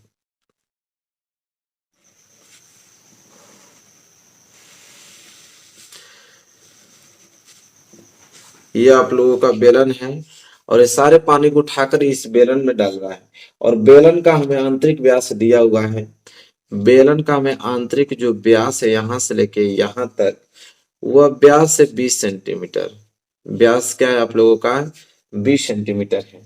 ठीक है, और सारे के सारे पानी इसमें डाला गया है। ठीक है, तो डाले गए पानी की ऊंचाई ज्ञात करना है, मतलब कहाँ तक यह पानी पूरा भरेगा। ठीक है, यहाँ से यहाँ तक यह हाइट पूछा है, यह ऊंचाई हमको ज्ञात करनी है बेलन की। ठीक है, इसको हम कैपिटल एच मान लेते हैं, और यह ऊंचाई हमसे पूछा है। तो चलिए, सबको मालूम है कि यह शंकुआकार बर्तन है, इसमें जितना पानी है और पूरा का पूरा पानी अगर हमने बेलन में डाल दिया, पूरा का पूरा पानी, तो भाई शंकु का जितना आयतन रहा होगा उतने ही आयतन का पानी तो बेलन में गया होगा। तो शंकु का आयतन बराबर होता है बेलन के आयतन के। ठीक है, पूरा का पूरा पानी उठाकर इसमें डाल दिया तो शंकु का आयतन बेलन के आयतन के बराबर होगा। ठीक है, तो यहाँ पे लिखेंगे, इसलिए शंकु का आयतन, शंकु का आयतन, शंकु का आयतन बराबर होगा बेलन के आयतन के, और यहां से हम ऊंचाई निकाल देंगे। शंकु का आयतन बराबर होगा बेलन के आयतन के बराबर होगा। ठीक है, अब शंकु के आयतन का फॉर्मूला क्या होता है, तो 1/3 पाई आर स्क्वायर एच होता है। ठीक है, बराबर बेलन का आयतन होता है पाई, इसकी त्रिज्या को आपने स्मॉल आर माना है तो इसकी त्रिज्या को आप कैपिटल आर मान लो, तो हो जाएगा पाई आर स्क्वायर और कैपिटल एच, इसकी ऊंचाई हमने मान लिया। ठीक है, तो यहाँ पे देखिए, अगर डी यहाँ पे 10 सेंटीमीटर, तो यहाँ आर निकल सकता है, इसका त्रिज्या स्मॉल आर, त्रिज्या हो जाएगा यहाँ पे 10/2, अगर कटा देंगे तो आ जाएगा 5 सेंटीमीटर त्रिज्या। ठीक है, और इसकी त्रिज्या अगर हम कैपिटल आर की बात करें तो व्यास 20 सेंटीमीटर है, तो इसका त्रिज्या हो जाएगा 20/2, और कटा देंगे तो हो जाएगा 10 सेंटीमीटर इसकी त्रिज्या आ गया। चलिए अब रखते हैं वैल्यू में, तो ये हो जाएगा आपका 1/3। ठीक है, इसके बाद देखिए पाई से तो पाई ऐसे ही कैंसिल हो जाएगा, बचेगा आर स्क्वायर, आर स्क्वायर मतलब 5, तो हो जाएगा 5 × 5, और एच हाइट कितना दिया है 24, तो हो जाएगा 24 बराबर आर स्क्वायर, आर कितना है 10, तो हो जाएगा 10 × 10, और इंटू एच, एच यही तो हमको एच निकालना है। ठीक है, तो सिंपल कर देखिए, 5 दूनी के 10, फिर 5 दूनी के 10, और 2 दूनी के 4, और 4 छके 24, और 3 दूनी के 6, तो इधर तो आपको बच गया एच, और इधर सिर्फ बच गया 2 एकम 2, तो h बराबर 2 सेंटीमीटर। ठीक है, तो जो ऊंचाई आई है बेलन की वो आ गया 2 सेंटीमीटर। तो 2 सेंटीमीटर ऊंचाई तक पानी पूरा का पूरा भरा जाएगा बेलन में। ठीक है, तो देखिए पूरा आंसर आ गया आप लोगों का, ये आपका आंसर है। तो देखिए इतना अच्छे अच्छे क्वेश्चन से हमने आराम आराम से एक एक पॉइंट बता रहा हूं ताकि आपको 1% दिक्कत ना हो। सारी चीजें डिटेल में आप लोगों की समझ में आ रही है कि नहीं? बिल्कुल आराम से पढ़िए, सारे क्वेश्चन आपको समझ में आएंगे। चलिए आगे बढ़ते हैं और अगला प्रश्न देखेंगे यहाँ पे। ठीक है, मैं पढ़ के सुना देता हूँ अगला प्रश्न और इस पेज को मिटाता हूँ। ये तो क्वेश्चन सॉल्व हो गया। अगला प्रश्न देखिए, अगला प्रश्न क्या बोल रहा है, अच्छे से देख लीजिए इस प्रश्न को। अगला प्रश्न यह है, दिख रहा है आप लोगों को? अगला प्रश्न यह कह रहा है, घ वाला प्रश्न क्या बोला है, अब दिख रहा होगा घ वाला प्रश्न। निम्न आंकड़ों का समांतर माध्य ज्ञात कीजिए। ठीक है, अब इसे हमें ज्ञात करना है समांतर माध्य। ठीक है, अब माध्य ज्ञात करेंगे, डाटा आपको दिया हुआ है। माध्य ज्ञात करने की सबको मालूम है कि 3 विधियां होती हैं, एक प्रत्यक्ष विधि होता है, एक कल्पित माध्य विधि होता है और एक आपका पग विचरण विधि होता है। ठीक है, तो किसी भी विधि से आप कर सकते हो। हालांकि देखिए बारंबारता 2, 7, 12, 15, 8, 6 दिया है, तो हम लोग चाहेंगे तो इसको प्रत्यक्ष विधि से आसानी से कर पाएंगे। तो आइए प्रत्यक्ष विधि से इसका माध्य निकालते हैं। तो एक में वर्ग अंतराल दिया है, एक में बारंबारता दिया है। तो हमें देखिए करना क्या पड़ता है कि हमें इसके लिए ग्राफ बनाना पड़ेगा। ठीक है, इसलिए हमें डाटा तैयार करना पड़ेगा। तो चलिए डाटा तैयार करते हैं, क्या करना है इसमें। तो एक पेज हम ले लेता हूं, अच्छा सा पेज। ठीक है, और यहाँ पे डालूंगा क्वेश्चन नंबर घ, मतलब क्वेश्चन नंबर चौथा। ठीक है, क्वेश्चन नंबर घ है, मतलब चौथा प्रश्न है और इसमें हम लोग डाटा तैयार करते हैं। डाटा कैसे तैयार करना है, स्केल वगैरह लेके अच्छे तरीके से।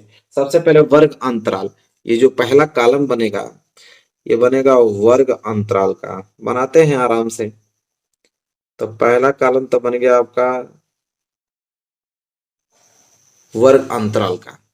ठीक है, इसके बाद यहाँ पे हम लोग लाइन ड्रॉ करेंगे। ठीक है, और दूसरा कॉलम बनेगा आपका बारंबारता का। दूसरा कॉलम उसमें था बारंबारता का। यही 2 चीज दिया है, एक आपका वर्ग अंतराल दिया है, दूसरा आपका बारंबारता दिया है। तो एक में हमने वर्ग अंतराल लिख दिया, एक में हमने बारंबारता लिख दिया। ठीक है, यहां तक चीजें क्लियर है? बिल्कुल क्लियर होनी चाहिए। चलिए आगे बात कर लेते हैं। फिर इसके बाद क्या है, इसको हम इस तरह कर देते हैं अच्छे से।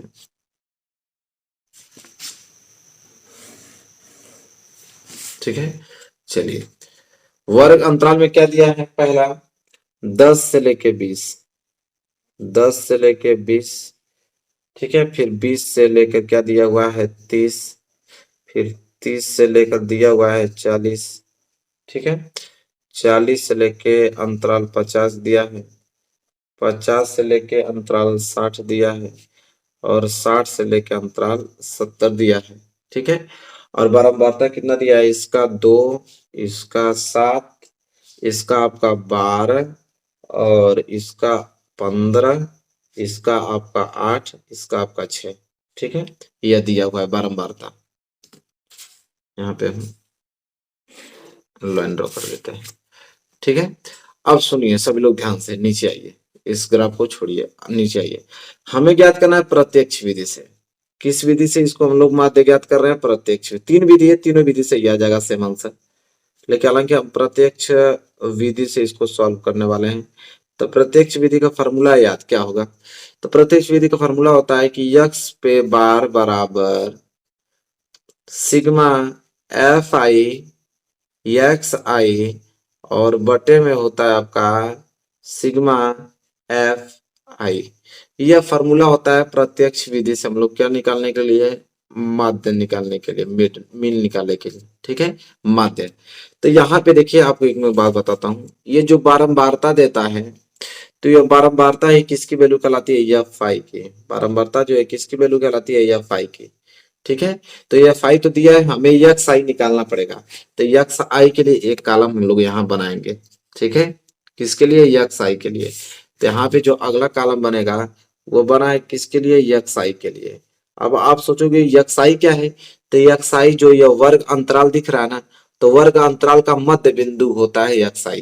ठीक है, अब मध्य बिंदु कैसे निकलता है, तो मध्य बिंदु देखिए निकलेगा कि 10 और 20 को जोड़कर 2 का भाग लगा देंगे, तो 10 और प्लस 20 जोड़ोगे 2 का भाग लगाओगे तो कितना हो जाएगा, 10 और 20 कितना होगा 30, और 30 में 2 का भाग लगाओ तो कितना हो जाएगा 15। तो ये वाला संख्या कितना आ गया 15। ठीक है, इसी तरह इन दोनों को जोड़कर 2 से भाग लगाना है। तो देखिए बार बार भाग नहीं लगाएंगे। अंतराल कितना का है 10 10 का, देखिए 10, इसमें भी 10 का, इसमें भी 10 का, इसमें भी 10, अंतराल 10 10 का है ना, तो इसमें 10 10 आप जोड़ते चले जाइए, सबका वैल्यू निकलता जाएगा। 15 15 और 10 कितना हो जाएगा यहाँ पे 25, 25 में 10 जोड़ोगे तो कितना हो जाएगा 35, 35 में 10 जोड़ोगे तो कितना हो जाएगा 45, 45 में 10 जोड़ोगे तो हो जाएगा 55, 55 में 10 जोड़ोगे तो हो जाएगा 65। इतना याद रखना, अंतराल अगर सेम है तभी आप जोड़ोगे, अगर सबका अंतराल अलग अलग आएगा तो आपको दोनों संख्या को जोड़कर 2 का भाग देकर लिखना है, दोनों संख्या को जोड़कर 2 का भाग लिखना है, दोनों संख्या को जोड़कर 2 का भाग करके लिखोगे, दोनों संख्या को जोड़कर 2 का भाग करोगे। कब, जब अंतराल सेम नहीं आएगा तब। अंतराल सेम है 10 10 का है तो एक निकाल कर 10 10 जोड़ते चलो, पूरा का पूरा निकल जाएगा। ठीक है, तो यहाँ xi भी निकल गया। अब फार्मूले में आपका सिग्मा fi xi, ठीक है, तो xi तो निकल गया। अब हम निकालने वाले हैं fi xi, मतलब fi और xi का गुणनफल निकालने वाले हैं। तो एक कॉलम फिर बनेगा, एक कॉलम बनेगा किसका, fi का और xi का एक कॉलम बनेगा। तो चलिए एक कॉलम और बना लेते हैं fi xi का। ठीक है, चलिए तो fi xi मतलब गुणनफल इन दोनों का, तो 15 दूनी के 30, 25 साते तो 7 पाँचे 35, हासिल लगा 3, 7 दूनी के 14 और 14 3 17। ठीक है, तो 175। आइए इसे गुणा करेंगे, 12 का 35 में, तब 12 पाँचे कितना हो जाएगा 60, हासिल लगा 6, 12 तिहाई कितना हो जाएगा 36, अच्छा कितना हो जाएगा 42, 420। इसका गुणा करेंगे तो 15 पाँचे 75, हासिल लगा 7, और 15 चौको 60, और 60 और ये 7 कितना हो जाएगा 67 हो जाएगा 675। इसका गुणा करेंगे तो 8 पाँचे, एक मिनट दिख रहा ना, 8 पाँचे 40, 40 को जीरो से लगा 4, 8 पाँचे 40 और 4 कितना हो जाएगा 44 हो जाएगा। इसको गुणा करेंगे तो 6 पाँचे 30 को जीरो से लगा 3, और 6 के 36 और 3 कितना हो जाएगा 39 हो जाएगा। ठीक है, चलिए ये पूरा कॉलम हम लोगों का अच्छे तरीके से बन के क्या हो गया, तैयार हो गया। ठीक, हमें चाहिए का सिग्मा fi xi, सिग्मा मतलब जोड़ होता है, fi xi का योग कितना होगा, तो fi xi का कॉलम ये दिख रहा है ना, तो अगर यहाँ पे इसको हम लोग जोड़ करें सिग्मा fi और xi, इसको जोड़ेंगे तो कितना होगा, तो इसको जोड़ो, पूरा का पूरा जोड़ लेना, जोड़ोगे मैं यहाँ पे जोड़ लिया हूँ, जोड़ेंगे तो आएगा 2130, जब इसको पूरा जोड़ोगे तो आएगा 2130। ठीक है, इसी तरह नीचे क्या चाहिए सिग्मा fi भी जोड़ना है, तो fi वाला लिस्ट ये दिख रहा है ना, इसको भी जोड़ेंगे, तो ये कॉलम हो जाएगा सिग्मा fi, तो fi को जोड़ेंगे तो जोड़ने पे टोटल कितना आ रहा है 50 आ रहा है। ठीक है, जोड़ने पे कितना आ रहा है 50 आ रहा है। अब पूरा का पूरा कॉलम बन के यहाँ पे क्या हो गया तैयार, ये आपका योग है। ठीक है, चलो तो यही दो चीज फार्मूला में चाहिए था, दोनों हमने अच्छे तरीके से यहाँ पे जोड़कर लिख दिया है। ठीक है, आप चलिए फार्मूला में रख देते हैं वैल्यू, तो हो जाएगा x पे बार बराबर सिग्मा fi xi, अभी आया है कितना 2100 कितना आ गया 30, और बटे में सिग्मा fi कितना आया है 50, तो 0 से 0 कैंसिल हो गया, और x पे बार कितना आ जाएगा अगर भाग देंगे तो 5 को 20, 13 बच गया, 5 दूनी के 10, 30 बच गया, 5 छः के 30, 42.6। देखिए यह माध्य आ गया 42.6। तो देखो कितना इंपॉर्टेंट क्वेश्चन है, इसको ऐसे ही लगाया जाता है, जब भी माध्य पूछे तो माध्य निकालने की 3 विधियां, प्रत्यक्ष विधि, कल्पित माध्य विधि, पग विचलन विधि, तीनों से आंसर सेम आता है, इसको हमने प्रत्यक्ष विधि से लगाया है। ठीक है, तो चलिए ये भी प्रश्न आप लोगों ने अच्छे तरीके से क्लियर कर लिया, और बहुत ही प्यारा प्रश्न था, अच्छे तरीके से समझ में आ गया होगा ना, पूरा पूरा दिख रहा है ना, आप लोग अच्छे तरीके से नोट कर लो इसको। ठीक है, यहाँ तक है। चलो अगला बात करते हैं, अगला प्रश्न देखते हैं। जब अगले प्रश्न की तरफ आएंगे, देखिए अगला प्रश्न बहुत ज्यादा इंपॉर्टेंट है, वो क्या है उसको देख लेते हैं। अगला प्रश्न यहाँ पे दिख रहा होगा आपको, घ की बात क्या है अड़, ये वाला प्रश्न, ये भी 2 नंबर का है। क्या है प्रश्न, प्रश्न यह है कि बिंदु 4 -4 6 और बिंदु जो ए जिसका निर्देशांक है 6 माइनस 6, 10 और बी 3, -8 को जोड़ने वाले रेखाखंड को किस अनुपात में विभाजित करता है। कह रहा है कि एक रेखाखंड है ए बी, इसको एक बिंदु बीच में आ रहा है -4, 6, इस रेखाखंड को किस अनुपात में विभाजित करेगा यही बताना है। 2 नंबर के लिए प्रश्न है, ठीक है। तो आइए ये भी आपको बहुत अच्छे तरीके से समझ में आएगा, पूरा डिटेल में आपको समझ में आएगा, ठीक है। बस आराम से आप इसको देखते जाइएगा। तो चलिए मैं इसको हटाता हूँ और कोई एक पेज ले लेता हूँ अच्छा सा, ठीक है, हमने ले लिया और इसको हल करता हूँ। और ये क्वेश्चन था 5वां, ठीक है। तो यहाँ हेडिंग डालेंगे क्वेश्चन नंबर 5वां, ठीक है। ये क्वेश्चन 5वां है। सिचुएशन क्या दिया है उसको हम लोग सिचुएशन थोड़ा यहाँ पे बनाते हैं। एक रेखाखंड है, ठीक है, मान लेते हैं एक रेखाखंड है और ये रेखाखंड आपका बन गया और यह बिंदु आपका ए है और यह बिंदु आपका क्या है बी है, ठीक है। और ए का निर्देशांक दिया था हमको, ए का निर्देशांक था यहाँ पे -6, 10, ठीक है।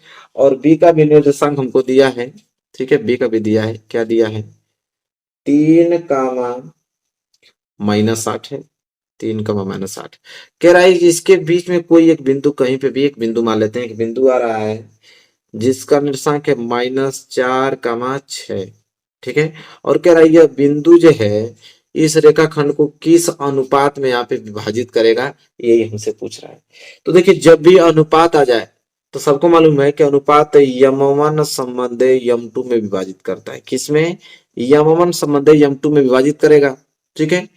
तो जब भी आपको अनुपात वाला क्वेश्चन आ जाए कि किस अनुपात में विभाजित करता है, तो देखिए एक को m1 मान लो, एक को m2 मान लो, तो थोड़ा क्वेश्चन लॉन्ग हो जाता है, ठीक है।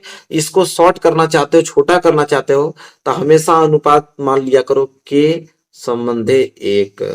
अनुपात क्या मान लिया करो? के संबंधे 1। यहाँ पे जो के है वो m1 का काम करेगा, जो 1 है वो किसका? m2 का काम करेगा। m1 m2 मानोगे तभी लग जाएगा, लेकिन थोड़ा लेंदी होगा, इसलिए जब भी अनुपात पूछेगी किस अनुपात में विभाजित करता है तो उसको हमेशा के संबंधे 1 के अनुपात में माना करो, ठीक है। चलो अब इसे हल करते हैं।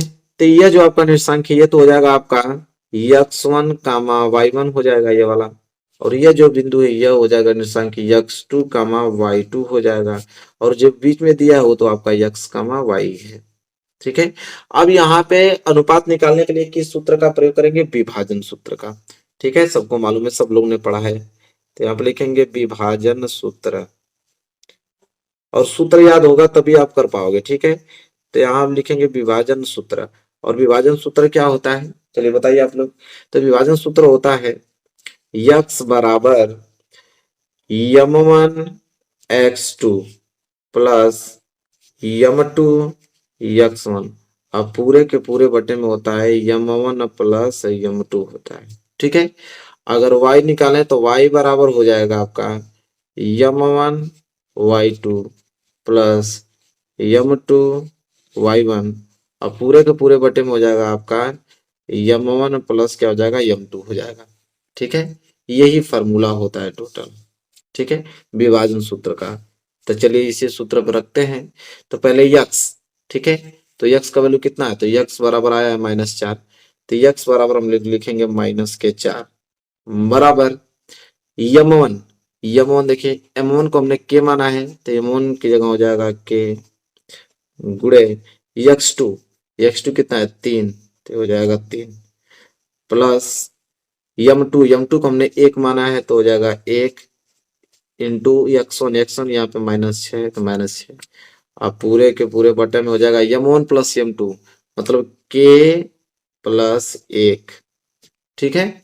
अब यहाँ से y निकालते हैं, तो y बराबर कितना है? तो y बराबर 6 है, तो यहाँ 6 बराबर बीच में आपका गामा है, 6 बराबर क्या हो जाएगा m1 कितना है k इंटू y2 कितना है -8 प्लस m2 कितना है? m2 यहाँ पे 1 है तो क्या लिखोगे 1 इंटू y1 कितना है जी? y1 10 है तो यहाँ लिखोगे 10, ठीक है। अब जाके पूरे बटे में क्या लिखोगे m1 प्लस m2 जो कि आपका k प्लस 1 है तो k प्लस 1 उतारोगे, ठीक है। चलो अब इसे हल करते हैं।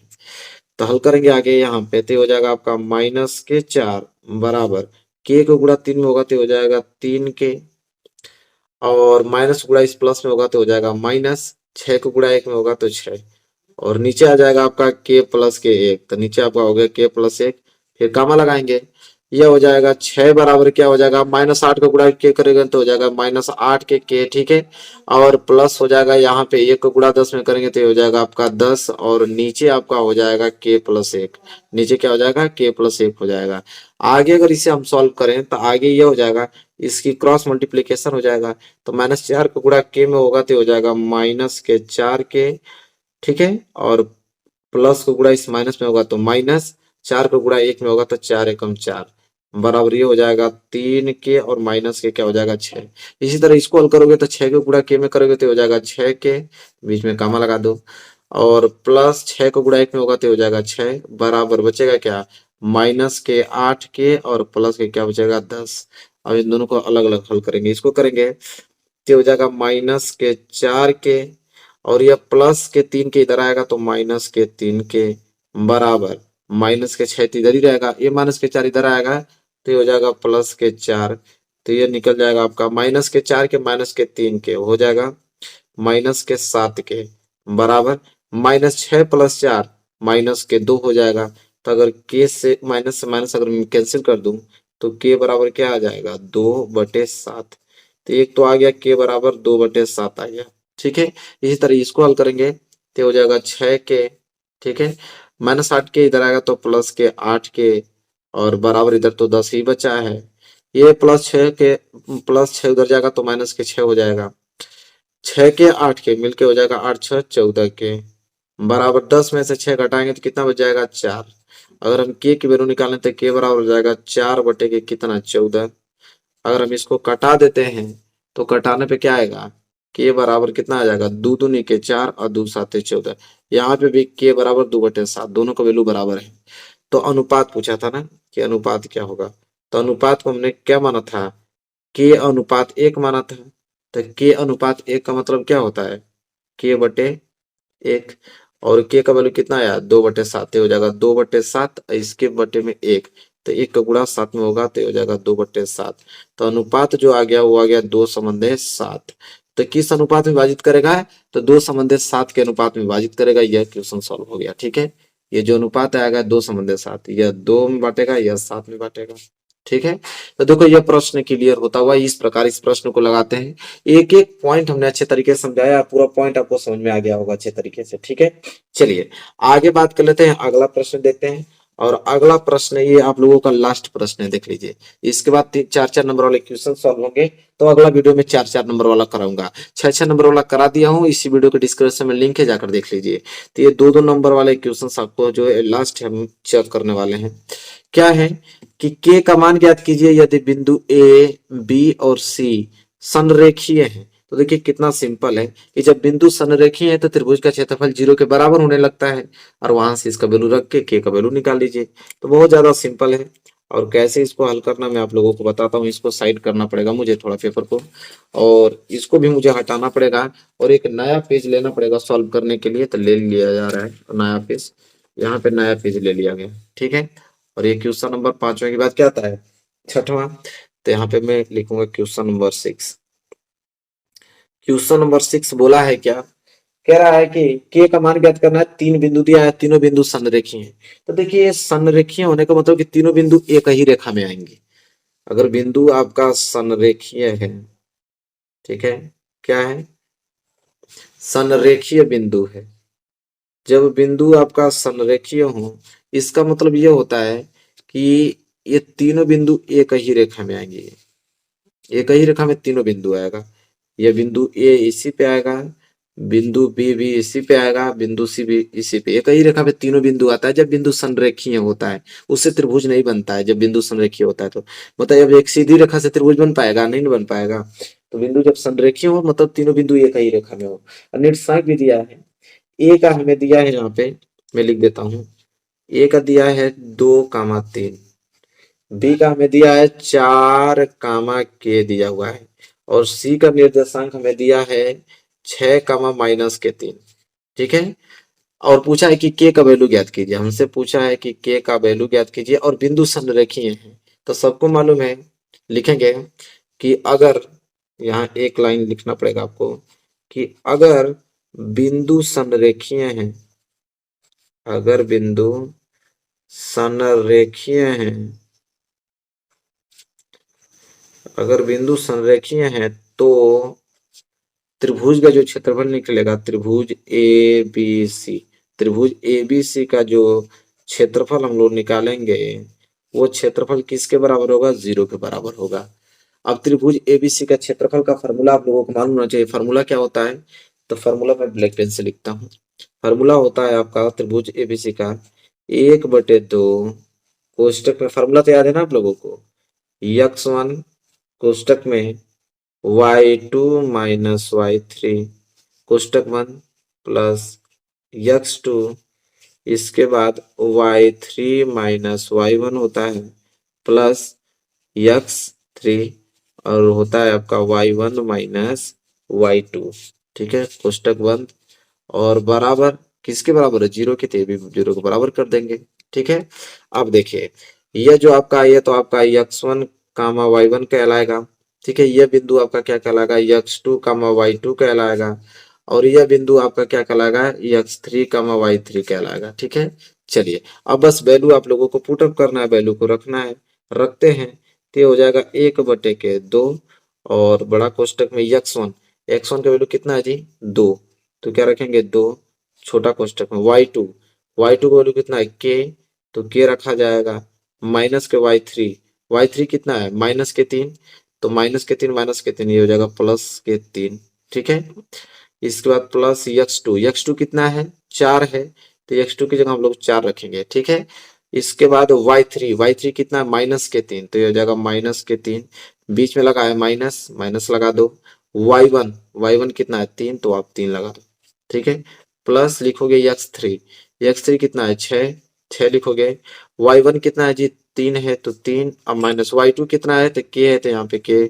ठीक है, फिर कोष्टक पूरा बंद कर दो और 0 के बराबर कर दो। ठीक है, आगे हल करते हैं। देखो आगे हल हो जाएगा तो ये हो जाएगा 1/2, तो ऐसे ही रहेगा। ठीक है, इसका गुणा कर दो तो ये हो जाएगा 2k और प्लस 2 3 6। ठीक है, और इसका करोगे तो देखो माइनस में माइनस जोड़ोगे तो ये माइनस के 6 हो गया। ठीक है, अब माइनस के 6, अब माइनस गुणा इस प्लस में होगा तो यहाँ पे माइनस और 6 को 24, तो ये पूरा 24 निकल गया आप लोगों का सिंपल। अब इसको गुणा करोगे तो प्लस आएगा, 3 का गुणा 6 में करोगे तो 6 18 और प्लस गुणा इस माइनस में करोगे तो माइनस, और 6 का गुणा के में करोगे तो 6 के, कोष्टक बंद कर दो, 0 के बराबर कर दो। आगे जब इसे हल करोगे तो हो जाएगा 1/2 और कोष्टक में हो जाएगा यहाँ पे, यहाँ से देखो 2 के और माइनस के 6 के, तो 2 के में से माइनस के 6 के जाएगा तो बचेगा माइनस के 4 के। ठीक है, और देखो 18 और 6 कितना होता है? 24, तो +24 से -24 कैंसिल है, पूरा का तीनों एक में कैंसिल हो जाएगा, कट जाएगा, बराबर क्या आ गया यहाँ पे? 0। अब इसे हल करेंगे तो -4 के का गुणा 1 में करेंगे तो -4 के आएगा और नीचे आ गया 2 बराबर 0। ठीक है, काटाओगे तो 2 दूनी के 4, क्या आ जाएगा? -2 के बराबर के 0 आ गया। के का वैल्यू निकालना था तो के बराबर क्या हो जाएगा? 0/-2, तो के बराबर क्या आ जाएगा? 0। के बराबर क्या आ गया? 0। के का वैल्यू पूछा था, के बराबर 0 आ गया। तो चलिए ये भी क्वेश्चन आप लोगों ने अच्छे तरीके से समझ में आ गया होगा और ये भी क्वेश्चन हमने सॉल्व कर दिया। तो देखिए ये भी पूरा का पूरा कंप्लीट। देखिए मेरे प्यारे विद्यार्थियों, यहाँ से आप लोगों का दीर्घोत्तरीय प्रश्न तैयार होता है। ठीक है, यहाँ से क्वेश्चन नंबर जो तीसरा है, यहाँ पे देख पा रहे हैं क्वेश्चन नंबर तीसरा, यहीं से आप लोगों का 6 नंबर का क्वेश्चन पूरा प्रारंभ होगा और पूरा का पूरा मैं आप लोगों को डिटेल में सोल्यूशन कराने वाला हूं, साथ ही साथ आपको बताने वाला हूं कि रटना नहीं है आप लोगों को सवाल को, तरीका आप लोगों को याद करना है, क्या तरीका होता है इन क्वेश्चन को सॉल्व करने का, तरीका मालूम चल जाएगा तो इसके बेस पे कोई भी क्वेश्चन देगा आप आसानी से कर पाओगे। देखो पहला प्रश्न यहाँ पे दिया है, क्या पहले पढ़ लेते हैं कि निम्न समीकरणों के युग्मों को रैखिक समीकरण के युग्म में बदलकर हल कीजिए। ये जो आपको समीकरण युग्म दिखाई दे रहे हैं इसको हमें रैखिक समीकरण युग्म में बदलकर हल करना है। इस प्रकार का सवाल आपके एग्जाम में 100% आएगा, इस बात की गारंटी मैं देता हूं। ठीक है, इसको इस प्रकार के प्रश्नों को जरूर तैयार कर लेना। क्या होता है तरीका, मैं इसको मैं सॉल्व करके बताता हूं, आप लोग कैसे सॉल्व करोगे। देखो दो इक्वेशन दिया है, पहला 10/में x प्लस वाई दे रखा है। ठीक, फिर बीच में प्लस दिया है 2/में x माइनस वाई दे रखा है और बराबर में 4। ये पहला आप लोगों का समीकरण हुआ। दूसरा यहाँ पे लिखेंगे दिया है 15 बटे में यक्स प्लस वाई और बीच में लगाया हुआ है माइनस, फिर लिखा है 5 बटे में यक्स माइनस वाई और बराबर में माइनस के 2 दे रखा है। ठीक है, इसे हमें रैखिक समीकरण में बदल के हल करना है। क्या होता है मेथड, इसका तरीका सीखिए। देखिए सबसे पहले अगर आपके नीचे x प्लस वाई आ गया और यहाँ पे x माइनस वाई, यहाँ पे भी x प्लस वाई और x माइनस वाई दे दिया, तो सिंपल करते क्या है कि ऊपर एक तो आप लोगों का छिपा होता है, कोई भी संख्या है उसके गुणे में एक तो छिपा ही होता है। इसको क्या मैं इस प्रकार लिख सकता हूं कि यह आपका हो जाएगा 1 गुणे 10 और बटे में हो जाएगा आपका x प्लस वाई। लिख सकता हूं कि नहीं? बिल्कुल लिख सकता हूं। और प्लस इसको मैं क्या लिख सकता हूं, 2 गुणे 1 और बटे में x माइनस वाई। बिल्कुल। बराबर में क्या हुआ है 4, इसको हम 4 उतार देते हैं। इसी प्रकार इसको भी हम लिख सकते हैं कि 1 गुणे 15, ठीक है, और बटे में लिख देंगे x प्लस के वाई और नीचे आपका माइनस, और इसे लिख देंगे 1 गुणे 5 और बटे में हो जाएगा आपका x माइनस के वाई और बराबर के हो जाएगा माइनस के 2 हो जाएगा। ठीक है, यहां तक आप लोगों को क्लियर। चलिए इसके बाद आप लोगों को करना क्या है, देखिए ऊपर 1 और नीचे x प्लस वाई, यहाँ पे भी ऊपर 1 नीचे x प्लस वाई और यहाँ पे ऊपर 1 नीचे x माइनस वाई और यहाँ पे ऊपर 1 नीचे x माइनस वाई। हम क्या करेंगे, लिखेंगे यहाँ पे कि माना, क्या लिखेंगे कि माना ऊपर से 1 ले लेंगे और नीचे ले लेंगे x प्लस वाई। ठीक है, तो लिखेंगे माना 1 बटे x प्लस वाई बराबर हम लोग मान लेंगे a। ठीक, तथा इसमें देखा जाए तो ऊपर 1 है और नीचे का आपका है x माइनस के वाई, इसके बराबर हम लोग मान लेंगे b। ठीक, इसको हम लोग नाम दे देते हैं समीकरण नंबर पहला और इसे हम लोग नाम दे देते हैं समीकरण नंबर दूसरा। अब हम लोग करेंगे सिंपल क्या कि ये समीकरण जो पहला और दूसरा आया है तो इस पहले का मान इसमें रख देंगे और इसका मान इसमें रख देंगे। ठीक है, तो जहां पे भी 1 बटे एक्स प्लस वाई दिखेगा वहां पे ए रखेंगे और जहां पे भी 1 बटे एक्स माइनस वाई दिखेगा वहां पे बी रखेंगे। तो देखिए क्या होगा, यहाँ पे क्या है कि 1 बटे एक्स प्लस वाई आ गया, इसके जगह पर हम लोग लिखेंगे ए और गुणे में क्या हो जाएगा आपका 10। ठीक, बीच में आ गया प्लस, यहाँ पे आपका बच गया 2 और गुणे 1 बटे एक्स माइनस वाई, तो 1 बटे एक्स माइनस वाई बराबर बी है, तो यहाँ लिखेंगे बी और बराबर के क्या आ गया आपका 4। इसी तरह इसमें भी रखेंगे तो 1 बटे एक्स प्लस वाई का वैल्यू क्या है ए, तो हो जाएगा ए और गुणे में हो जाएगा आपका 15 और माइनस यहाँ पे 1 बटे एक्स माइनस वाई का वैल्यू बी है, तो हो जाएगा बी गुणे 5 और बराबर के हो जाएगा माइनस के 2। अब यहाँ पे इसे अगर हम हल करें तो 10 को गुणा ए में करेंगे तो ये हो जाएगा आपका 10a और प्लस 2 को गुणा बी में करेंगे तो हो जाएगा 2b और बराबर के हो जाएगा 4। इसे हम मान लेते हैं समीकरण नंबर तीसरा। ठीक है, और इसे गुणा करेंगे तो हो जाएगा यहाँ पे आपका 15a और माइनस के हो जाएगा यहाँ पे 5b और बराबर हो जाएगा माइनस के 2 और ये आपका हो जाएगा समीकरण नंबर चौथा। ठीक है, समीकरण तीसरा समीकरण चौथा, यहां तक आगे आप लोगों को कोई दिक्कत नहीं होना चाहिए। अब हम क्या करना है कि यह रैखिक समीकरण युग में बदल गया। अब रैखिक 2 चर वाले रैखिक समीकरण ये हैं और 2 चर वाले रैखिक समीकरण को हल करने का विधि बहुत होता है। प्रतिस्थापन विधि होता है, विलोपन विधि होता है, वज्र गुणन विधि होता है। तीनों में से कोई विधि लगाइए, इसको हल कीजिए। तो हालांकि हम लोग यहाँ पे लगा रहे हैं कौन सा विधि, विलोपन विधि। विलोपन विधि में हम लोग क्या करेंगे कि किसी न किसी एक वैल्यू को बराबर करेंगे। तो देखिए समीकरण जो तीसरा है यहाँ पे 10a है और समीकरण चौथा में यहाँ पे 15a है। अगर मैं यहाँ पे 3 को गुणा कर दूं तो यह 30a हो जाएगा और इसमें 2 का गुणा कर दूंगा तो यह भी 30a हो जाएगा। तो यहाँ पे लिखेंगे हम लोग कि समीकरण 3 में लिखेंगे कि समीकरण 3 में 3 से गुणा करने पर 3 से गुणा करने पर तथा ये जो समीकरण 4 है इसमें 2 का गुणा करने पर तथा समीकरण 4 में 2 से गुणा करने पे 2 से गुणा करने पर, तो चलिए सिंपल कर लेते हैं। तो हमने क्या कहा यहाँ पे कि समीकरण 3 में 3 का गुणा करना है, तो 3 का गुणा करेंगे तो इस सब में 3 का गुणा होगा, तो ये हो जाएगा 3 दहा में 30a और प्लस 3 दूनी के 6b और बराबर 3 चौको 12, ये होगा। इसका नाम हम लोग रख देते हैं समीकरण नंबर 5वां। ठीक है, और इसमें हम लोग समीकरण चौथा में 2 को गुणा करना है, तो ये हो जाएगा 15 दूनी के 30a और माइनस 5 दूनी के 10b बराबर माइनस 2 दूनी के 4। इसका नाम रख देते हैं हम लोग समीकरण नंबर 6। ये हो गया समीकरण नंबर 6। ठीक है, यहां तक कंफर्म है, आप लोगों को कोई डाउट नहीं होना चाहिए। अब क्या करेंगे हम लोग कि यहाँ पे भी 30 है और यहाँ पे भी 30 है, लेकिन हालांकि दोनों प्लस में है, तो इसलिए हम लोग लिखेंगे घटाने पे। अगर एक प्लस में रहता है एक माइनस रहता तो जोड़ने पे काम बन जाता, लेकिन दोनों प्लस में है तो घटाएंगे। तो लिखेंगे कि समीकरण 5 माइनस समीकरण 6, मतलब समीकरण 5 में से समीकरण 6 घटाने पर। तो यहाँ पे समीकरण 5 लिखेंगे 30a प्लस के 6b बराबर के क्या है 12, और यहाँ पे समीकरण 6 घटाना है तो नीचे लिखेंगे 30a माइनस के 10b और बराबर के माइनस के 4। ये हमें क्या करना है, घटाना है। तो घटाते हैं तो चिन्ह चेंज हो जाता है, तो ये प्लस है तो माइनस, ये माइनस है तो प्लस हो जाएगा, ये भी माइनस है तो प्लस आ जाएगा। तो यहाँ प्लस 30 है और यहाँ माइनस 30 है, क्या हो जाएगा, दोनों कैंसिल हो जाएगा। और यहाँ पे क्या बच जाएगा आपका कि प्लस 6b और प्लस 10b दोनों जुड़ जाएगा, तो ये हो जाएगा आपका 16b बराबर यहाँ प्लस 12 और प्लस 4 मिलके हो जाएगा 16। ठीक है, तो 16 से 16 कैंसिल हो गया, तो b बराबर आ गया आपका 1।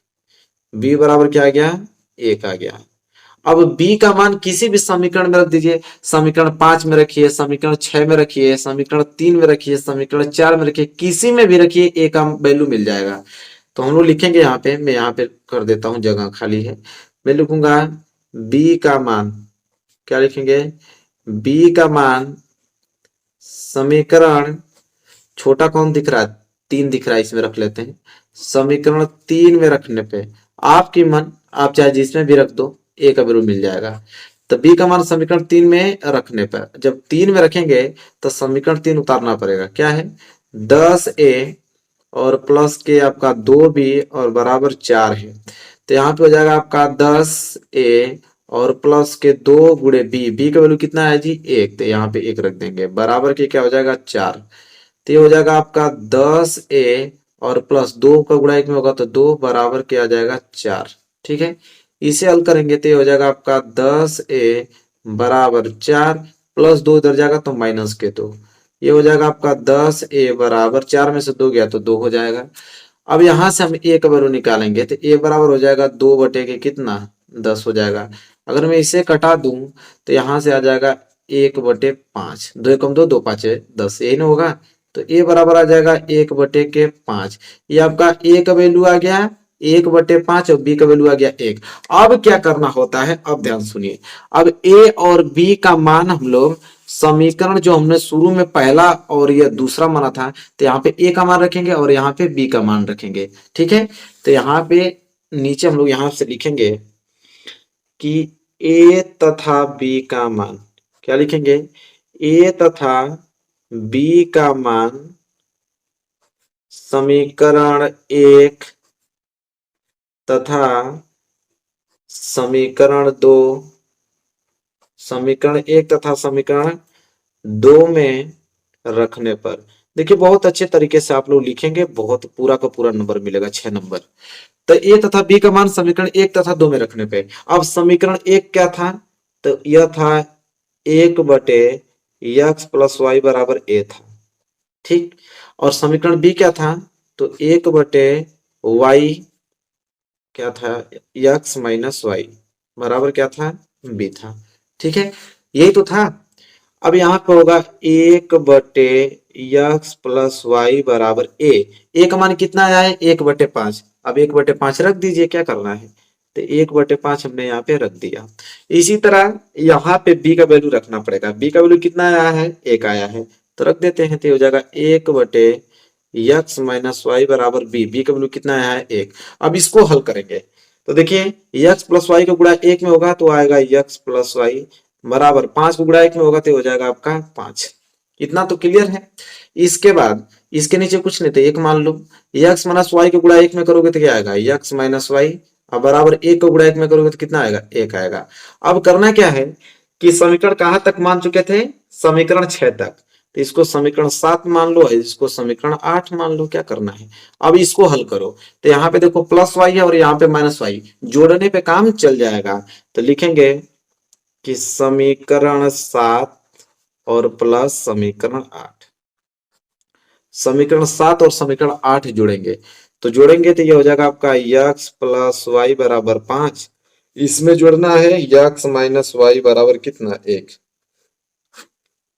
जोड़ेंगे तो plus Y minus Y cancel हो जाएगा, ये हो जाएगा यहाँ से 2x बराबर 5, 1 6 हो जाएगा। यहाँ से मैं x निकालूं तो x बराबर आ जाएगा 6/2, काटेंगे तो x बराबर आ जाएगा 3। अब x बराबर 3 आ गया। अब x का मान चाहो तो समीकरण 7 में रख दो, चाहो तो समीकरण 8 में रख दो। तो लिखेंगे, अब यहाँ पे जगह बचा है, यहाँ पे लिख देते हैं, ठीक है। लिखेंगे x का मान, क्या लिखेंगे, x का मान समीकरण किसी में भी रख दो, चाहे तो 7 में रख दो चाहे तो 8 में, हालांकि मैं 7 में रख देता हूं। x का मान समीकरण 7 में रखने पर, समीकरण 7 में रखने पर, चलो 7 में रख देते हैं। तो 7वां समीकरण क्या है, x प्लस वाई बराबर 5, यही तो है। तो x बराबर 3 आया है ना, तो x की जगह 3 रखेंगे, 3 प्लस वाई बराबर क्या रख देंगे, 5।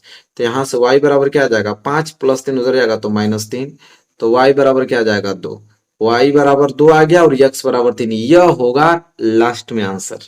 तो देखो ये 6 नंबर के लिए प्रश्न है, पूरा का पूरा हमने डिटेल में बताया, कोई ऐसा लड़का नहीं होगा जिसको समझ में नहीं आया होगा, ठीक है। पूरा हमने अच्छे तरीके से सुंदर राइटिंग में लिख कर आप लोगों को बताया, इसी तरह लिखोगे तो पूरा नंबर मिलेगा, ठीक है। चलो क्वेश्चन नंबर अगला बढ़ते हैं। ये वाला प्रश्न हो गया ना, आगे जब देखोगे तो यहाँ पे अथवा करके दिया है, कह रहा है कि या तो तीसरा प्रश्न कर दो या तो अथवा करके एक प्रश्न और दिया है, इसको कर लो। तो इसको भी करेंगे हम लोग, पूरा का पूरा करने वाला है। चलो इसको करते हैं। इसमें दिया है कि 3 वर्ष पूर्व रहमान की आयु वर्षों में का व्युत्क्रम और अब से 5 वर्ष पश्चात आयु के व्युत्क्रम का योग 1/3 है, उसकी वर्तमान आयु ज्ञात कीजिए। देखो इस प्रकार के प्रश्नों को कैसे सॉल्व करते हैं, आराम से, जैसे उस प्रकार के प्रश्नों को समझे हो ना, इसी तरह इसको भी समझोगे पूरा डिटेल में, ठीक है। मैं आपको बताता हूँ, पूरा समय देना, आप लोग अच्छे तरीके से सारे प्रश्न क्लियर हो जाएंगे और लगाने का मेथड भी मालूम चल जाएगा। देखो एज वाला कोई भी क्वेश्चन आ जाए, मैं आप लोगों को बता रहा हूँ, एज वाला यहाँ पे लिख देता हूं मैं, एज वाला कोई भी क्वेश्चन आ जाए, उसका एक ही तरीका होता है लगाने का, उसको फॉलो करना, पूरा का पूरा आंसर सही आएगा। देखो क्या बोला है, 3 वर्ष पूर्व रहमान की आयु का व्युत्क्रम और अब से 5 वर्ष पश्चात आयु के व्युत्क्रम का योग जो 1/3 है, उसकी वर्तमान आयु ज्ञात कीजिए। किसकी बात हो रही है, सिर्फ रहमान की बात हो रही है। सिर्फ किसकी बात हो रही है, रहमान की बात हो रही है। तो सबसे पहले यहाँ पे एक नाम लिखोगे, क्या आप, रहमान। क्या लिखोगे, रहमान लिखोगे, ठीक। अगर 2 लोगों की बात होती तो 2 लोगों का नाम लिखते हैं, हालांकि एक लोगों की बात हुई है रहमान की, रहमान लिखेंगे, ठीक है। इसके बाद एक कॉलम बनाएंगे, एक कॉलम बनाना, ठीक है। और जो पहला कॉलम रहेगा वो आपका वर्तमान आयु का रहेगा, किसका, वर्तमान आयु। जब तक वर्तमान आयु नहीं मालूम रहेगा तब तक आगे और पीछे की आयु नहीं बता सकते हैं। तो सर्वप्रथम पहला कॉलम वर्तमान आयु का ही रहता है, चाहे ये वाला कोई भी क्वेश्चन आ जाए, ठीक है। इसके बाद पढ़ते हैं कितने वर्ष पहले की बात की गई है, कितने वर्ष बाद की। तो पहला में लिखा है कि 3 वर्ष पूर्व रहमान की आयु, कितने वर्ष की बात हो रही है, 3 वर्ष। तो लिखेंगे 3 वर्ष पूर्व, क्या लिखेंगे, 3 वर्ष पूर्व आयु, ठीक। इसके बाद पढ़ेंगे और आगे क्या दिया है, व्युत्क्रम और अब से 5 वर्ष पश्चात, 5 वर्ष बाद की आयु दिया है, तो लिखेंगे 5 वर्ष बाद, ठीक है। इतना पढ़कर पहले कॉलम बना लेते हैं, ठीक है। यही 3 चीज होती है, एक तो वर्तमान आयु, फिर देखेंगे कितने वर्ष पहले की बात हुई है, कितने वर्ष बाद की बात हुई है, पूरा का पूरा कॉलम इतना सेट कर लेते हैं। इसके बाद देखो क्या करना होता है, रहमान की वर्तमान आयु पूछा है, रहमान की वर्तमान आयु हमको मालूम नहीं है, तो जो आयु नहीं मालूम है इसको आयु को हम लोग मान लेंगे यक्स। माना कि रहमान की वर्तमान आयु यक्स है, तो रहमान की वर्तमान आयु अगर यक्स, तो 3 वर्ष पूर्व उसकी आयु कितनी रही होगी, तो यक्स -3 रही होगी, सिंपल। अगर वर्तमान आयु यक्स है तो 5 वर्ष बाद उसकी आयु कितना हो जाएगा, तो यक्स +5 हो जाएगा, ठीक। तो पूरा का पूरा एज निकल गया कि 3 वर्ष पूर्व x -3 वर्ष का रहा होगा, 5 वर्ष बाद कितना करा जाएगा, तो x +5 वर्ष का हो जाएगा। अब क्वेश्चन को पढ़ो, क्वेश्चन क्या बोला उसके अनुसार पूरा हैंडल कर लोगे। क्या बोला है कि 3 वर्ष पूर्व रहमान की आयु, तो 3 वर्ष पूर्व रहमान की आयु क्या है यह, तो 3 वर्ष पूर्व रहमान की आयु का व्युत्क्रम, तो भाई इसका व्युत्क्रम करना पड़ेगा। तो यक्स माइनस 3 का व्युत्क्रम करोगे तो नीचे एक होता, तो एक कहाँ चला जाएगा ऊपर, यहाँ पे हेडिंग डालोगे प्रश्नानुसार, क्या डालोगे, प्रश्नानुसार आप हेडिंग डाल लेना, प्रश्नानुसार। ठीक, फिर शुरुआत करोगे, कह रहा 3 वर्ष पूर्व रहमान की आयु का व्युत्क्रम, तो इसका व्युत्क्रम क्या हो जाएगा, 1/(x-3) हो जाएगा। ठीक, फिर क्या बोला है, और अब से 5 वर्ष पश्चात आयु, तो 5 वर्ष पश्चात आयु यह है, तो 5 वर्ष पश्चात आयु का व्युत्क्रम, इसका भी व्युत्क्रम करना है, तो इसका व्युत्क्रम हो जाएगा 1/(x+5). फिर इन दोनों का योग, इन दोनों का योग कितना दिया हुआ है, 1/3 है, तो इन दोनों का योग जोड़ेंगे तो हो जाएगा 1/3। अब यही सिचुएशन आप लोगों को बनानी थी, अब तो यहाँ पे इक्वेशन बन गया, अब तो इसको सिर्फ सॉल्व करना है, मेन काम होता है इसको डायग्राम को बनाना, डायग्राम बन गया तो यहाँ से इक्वेशन को सॉल्व करना कितना आसान होता है, कैसे सॉल्व करना है देख लो। तो सिंपल करना क्या पड़ेगा हम लोगों को, यहाँ पे एलसीएम लेना पड़ेगा, एलसीएम हो जाएगा आपका x-3 और एक एलसीएम हो जाएगा आपका x+5 हो जाएगा।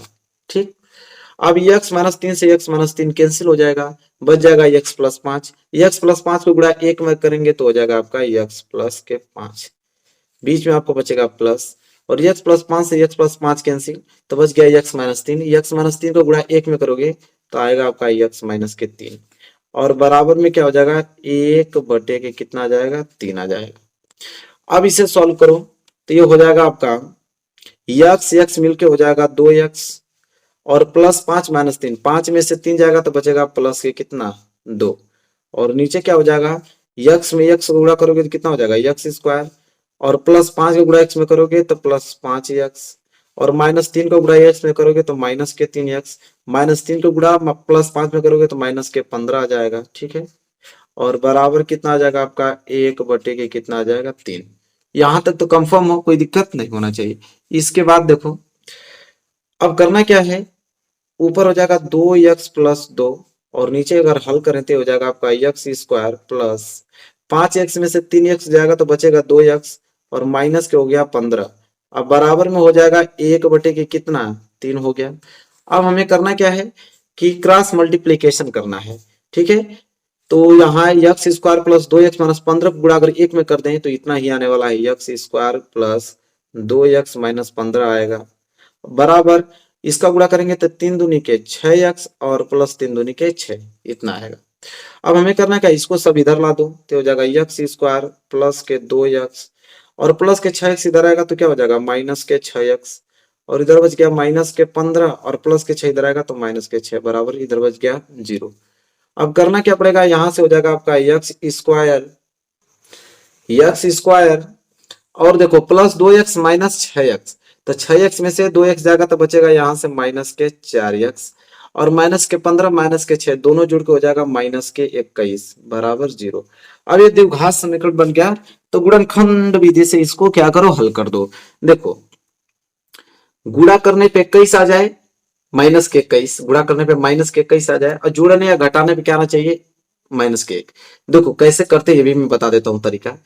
x² के आगे कुछ नहीं है तो क्या है 1, जब इसकी मल्टीप्लाई करेंगे 1 में तो माइनस 21 की मल्टीप्लाई करेंगे किस में 1 में तो आएगा आपका माइनस के 21। तो गुणा करने पे तो आपका होना चाहिए माइनस के 21, और जोड़ने या घटाने पे आप लोगों का बनना चाहिए क्या, माइनस के 4।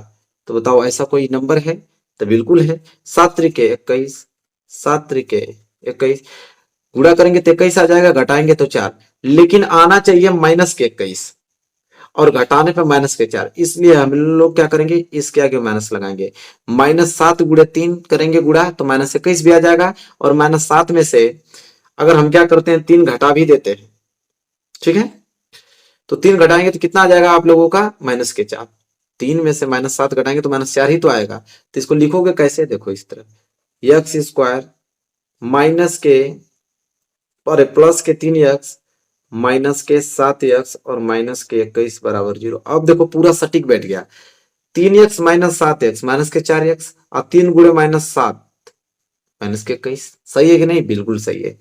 फिर यहाँ पे आप जोड़ा बना लोगे, यहां से कॉमन क्या आ रहा है दोनों में x, x कॉमन आ रहा है तो यहाँ से बचेगा x प्लस के कितना 3 और माइनस यहाँ से कॉमन क्या बच रहा है 7, 7 कॉमन लोगे तो x माइनस गुणा माइनस में करोगे तो प्लस और 7 त्रिक 21 तो 3 बार जाएगा बराबर के 0। तो देखो एक बात नोटिस करो, यहाँ पे भी x प्लस 3 और यहाँ पे भी x प्लस 3 दोनों कॉमन ले लो, तो दोनों को कॉमन लोगे तो बचेगा क्या x प्लस 3 एक कोष्टक में और एक कोष्टक में x माइनस के 7 और बराबर में क्या आ रहा है 0। तो एक बार x प्लस 3 को 0 के बराबर कर दो, एक बार x माइनस 7 को 0 के बराबर कर दो, तो ये हो जाएगा आपका x प्लस 3 बराबर 0 और एक हो जाएगा x माइनस 7 बराबर 0। तो ये तो आ जाएगा आपका x बराबर माइनस के 3 और ये आ जाएगा x बराबर माइनस के 7 हो जाएगा तो प्लस के 7। तो एक तो आ गया x बराबर 7 और एक आ गया x बराबर माइनस के 3।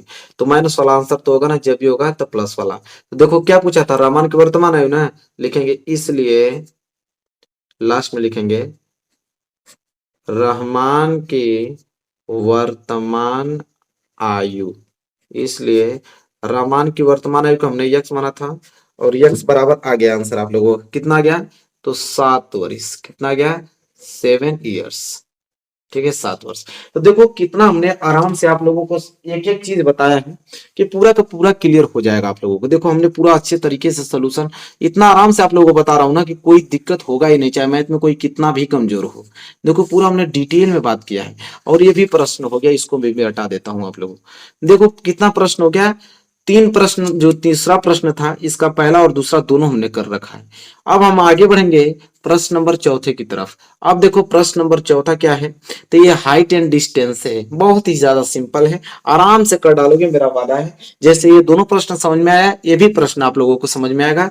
तो चलो देखते हैं क्वेश्चन नंबर 4 कैसे लगाएंगे। चलो देखो यह प्रश्न वाकई में बहुत ज्यादा अच्छा प्रश्न है, क्वेश्चन नंबर 6। ठीक है, ध्यान समझना, 6 नंबर के लिए प्रश्न पूछा जाता है तो भाई अच्छा पूछेगा ही पूछेगा। तो हालांकि सिंपल भी है, कोई भारी नहीं है। एक बहुमंजिल भवन के शिखर से देखने पर एक 8 मीटर ऊंचे भवन के शिखर और तल के अनुमान कोण क्रमशः 30 और 45 अंश है। बहुमंजिल भवन की ऊंचाई और दो भवनों के बीच की दूरी ज्ञात कीजिए। देखिए जब भी इस प्रकार का प्रश्न आ जाए आप शांति से पढ़कर डायग्राम बनाना। अब डायग्राम कैसे बनेगा मैं आप सिखाता हूं आप लोगों को। एक बहुमंजिल भवन, देखो सबसे पहले आप धरती बनाना। दुनिया पे कोई चीज टिकी है तो धरती पे ही टिकी है, तो पहले आप एक धरती बनाओ, सिंपल सा। हमने भाई एक धरती बना दिया, जो भी टिकेगा इस धरती पे ही टिकेगा। धरती हमने एक बना दिया। बोला है एक बहुमंजिल भवन, तो बहुमंजिल भवन तो जाहिर सी बात है कि भाई बहुमंजिल भवन तो बड़ा होगा ही होगा। ठीक है, बहुमंजिल जो भवन होगा वो तो बड़ा होगा। यह बहुमंजिल भवन है, ये क्या है आप लोगों का बहुमंजिल भवन। तो कह रहा है एक बहुमंजिल भवन के शिखर से देखने पर एक 8 मीटर ऊंचे भवन के शिखर, 8 मीटर ऊंचा भवन भी है, तो 8 मीटर ऊंचा भवन क्या होगा बहुमंजिल भवन से तो छोटा ही होगा। तो इसी धरती पे एक भवन है जो कि सिर्फ 8 मीटर है। ठीक है, यह भवन है। ठीक है, कितना मीटर है सिर्फ 8 मीटर ऊंचा, यह क्या है भवन है और यह बहुमंजिल भवन है। तो कह रहा है एक बहुमंजिल भवन के शिखर से, तो शिखर क्या होगा इसका, यह वाला पोर्शन शिखर है। तो एक बहुमंजिल भवन के शिखर से देख रहा हूं तो एक 8 मीटर ऊंचे भवन के शिखर, तो ऊंचे भवन का शिखर और तल, तल होगा यह, तो शिखर और तल के अवनमन कोण 30 अंश और 45 अंश है। मतलब इसके शिखर से इसके शिखर का जो कोण है, तो इसके शिखर से इसके शिखर का कोण कितना अंश है 30 अंश, और इसके शिखर से इस तल का जो कोण है वो है 45 अंश। तो अवनमन कोण है, तो अवनमन कोण कैसे बनता है, तो अवनमन कोण बनता है ये जो आप लोगों का 30 अंश बना है, तो ये हो गया दृष्टि रेखा और एक इसके सापेक्ष खींचेंगे क्षैतिज रेखा। ठीक है, इस तरह होगा क्षैतिज रेखा।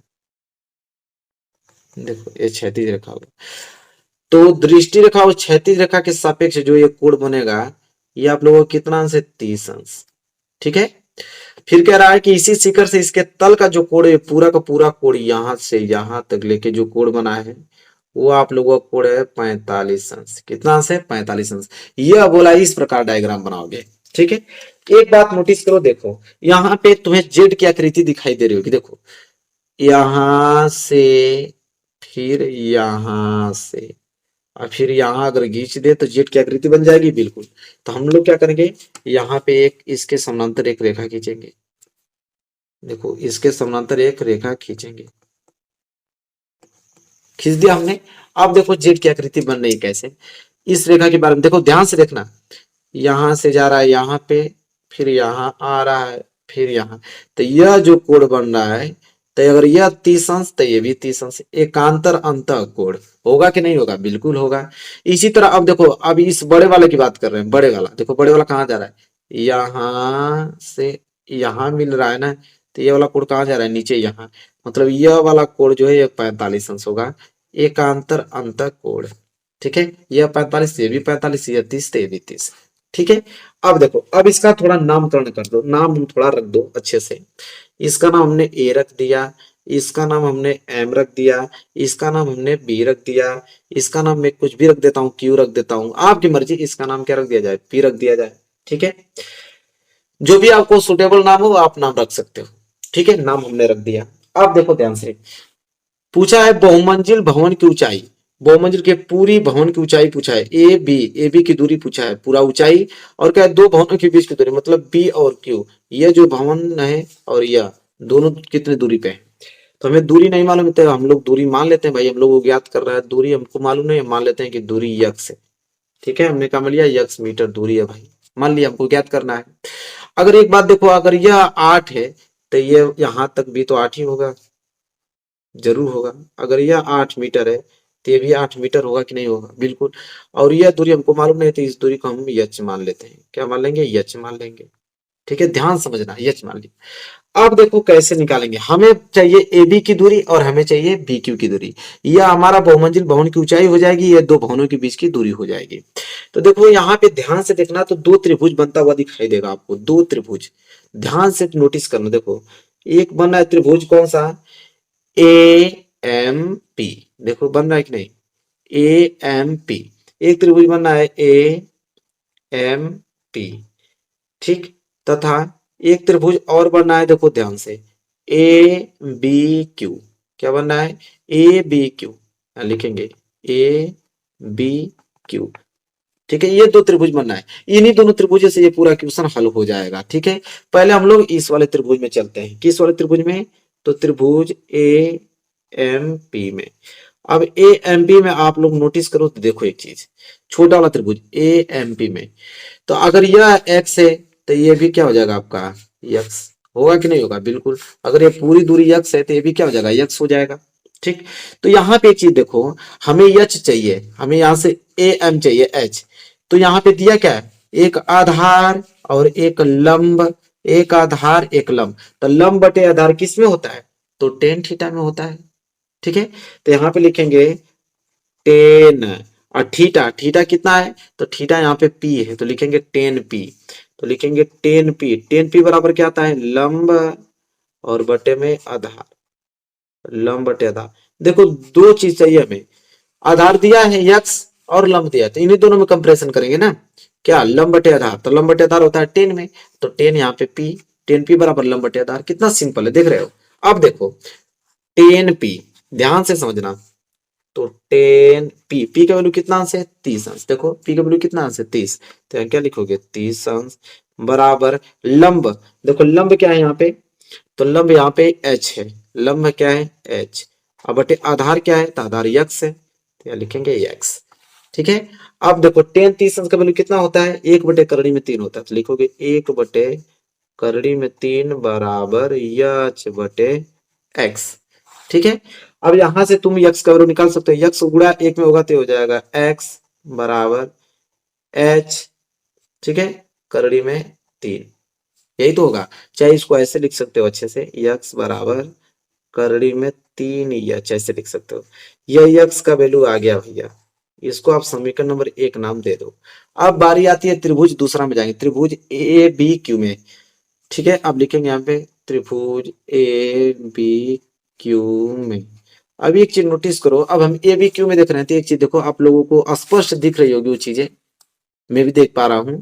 ए बी क्यू में, ए बी क्यू में देखो आधार और लंब, तो आधार और लंब किस में होता है, फिर 10, तो लिखेंगे 10, अब पी नहीं लेंगे, क्या लेंगे, क्यू लेंगे, क्योंकि इस बड़े वाले त्रिभुज की बात, बड़े वाले त्रिभुज क्या है, कोण 45 अंश जो कि क्यू है, तो लिखेंगे 10 क्यू, तो 10 क्यू बराबर फॉर्मूला तो वही रहेगा, लंब बटे के क्या आधार। लंब बटे के आधार ही फॉर्मूला आप लोगों का रहेगा, ठीक है। यहां से इसको अगर करें तो हो जाएगा 10Q, क्यू का वैल्यू कितना है 45 अंश, तो लिखेंगे 45 अंश बराबर लंब कितना है जी, तो लंब देखो ध्यान से, लंब लंब तो पूरा ए बी होगा ना, लंब ये पूरा बड़े त्रिभुज के ले रहे हैं तो ए बी होगा, तो ए बी क्या आ रहा है H+8, H+8 पूरा लंब हो जाएगा, तो लिखोगे H+8 लंब, अब बटे में आधार, आधार तो वही आपका x है, तो क्या लिखोगे x लिखोगे, ठीक है। अब 10 45 का वैल्यू कितना होता है 1, तो 1 बराबर कितना हो जाएगा H+8 और बटे में x, ठीक है। अब यहाँ पे x गुणा 1 में करोगे तो हो जाएगा x बराबर H+8। अब यहाँ x, जो x का वैल्यू करड़ी में 3h है, यहाँ पे रख दो x की जगह, तो x की जगह हम लोग लिख देंगे करड़ी में 3h और बराबर h प्लस के क्या 8, ठीक है। अब यहाँ से मिलेगा क्या, करड़ी में 3h, यह प्लस h इधर आएगा तो माइनस h और बराबर इधर बच जाएगा आपका 8। यहाँ से मैं h कॉमन ले सकता हूँ, बिल्कुल h कॉमन लूंगा तो हो जाएगा आपका करड़ी में 3 माइनस 1, h चला गया तो 1 ही बचेगा बराबर के 8। अब यहाँ से हम कर क्या सकते हैं कि यहाँ से हम h की वैल्यू निकाल देंगे, h बराबर क्या हो जाएगा 8 बटे करड़ी में 3 माइनस 1 होगा। अब यहाँ पे हम लोग परिमेयकरण कर देंगे, क्योंकि हर में कोई परिमेय अपरिमेय संख्या नहीं होनी चाहिए, हर में जब भी अपरिमेय संख्या आ जाए तो उसे परिमेयकरण करते हैं, तो गुणा कर देंगे करड़ी में 3 प्लस 1 और करड़ी में 3 प्लस 1, परिमेयकरण ऐसे ही तो करते हैं, हर में जो दिया होता है उसको बस चिन्ह चेंज करके ऊपर नीचे गुणा कर देते हैं। तो यहाँ से h बराबर क्या निकलेगा, तो ऊपर तो आप लोगों का आ जाएगा 8 करड़ी में 3 प्लस 1 और नीचे क्या हो जाएगा आप लोगों का, देखो a plus B A minus B, formula बन गया ना, a plus B A minus B क्या होता है A square minus B square, तो ए स्क्वायर मतलब क्या हो जाएगा यहाँ पे करड़ी में 3 का स्क्वायर माइनस के 1 का स्क्वायर हो जाएगा, तो इसे हल होगा तो ये हो जाएगा आपका h बराबर 8 कोष्टक में करड़ी में 3 प्लस 1 और नीचे हो जाएगा करड़ी में 3 का स्क्वायर करोगे तो 3 माइनस 1 का स्क्वायर करोगे तो 1। अब इसे हल करोगे तो आ जाएगा h बराबर 8 करड़ी में 3 प्लस 1 और बटे में 3 में से गया तो 2 कटाओगे तो 2 चौक को 8, 4 बार कट जाएगा, तो हो जाएगा h बराबर 4 और करड़ी में 3 प्लस 1, ठीक है, इतना मीटर। अब ये क्या आ गया ऊंचाई, h का वैल्यू आ गया, किसका वैल्यू आ गया h का वैल्यू आ गया, वैल्यू किसका निकला h का, ठीक है, h मतलब ऊंचाई, तो ये किसकी ऊंचाई है पूरी की पूरी ऊंचाई की बात कर रहा है, पूरी ऊंचाई हमने दोनों मिला के किया था ना, तो ये पूरी ऊंचाई की बात कर रहा है, तो बहुमंजिल की ऊंचाई जो h है वो आ गया भैया कितना आ गया, तो आ गया आपका 4 करड़ी में 3 प्लस 1 मीटर आ गया। Doubt clear.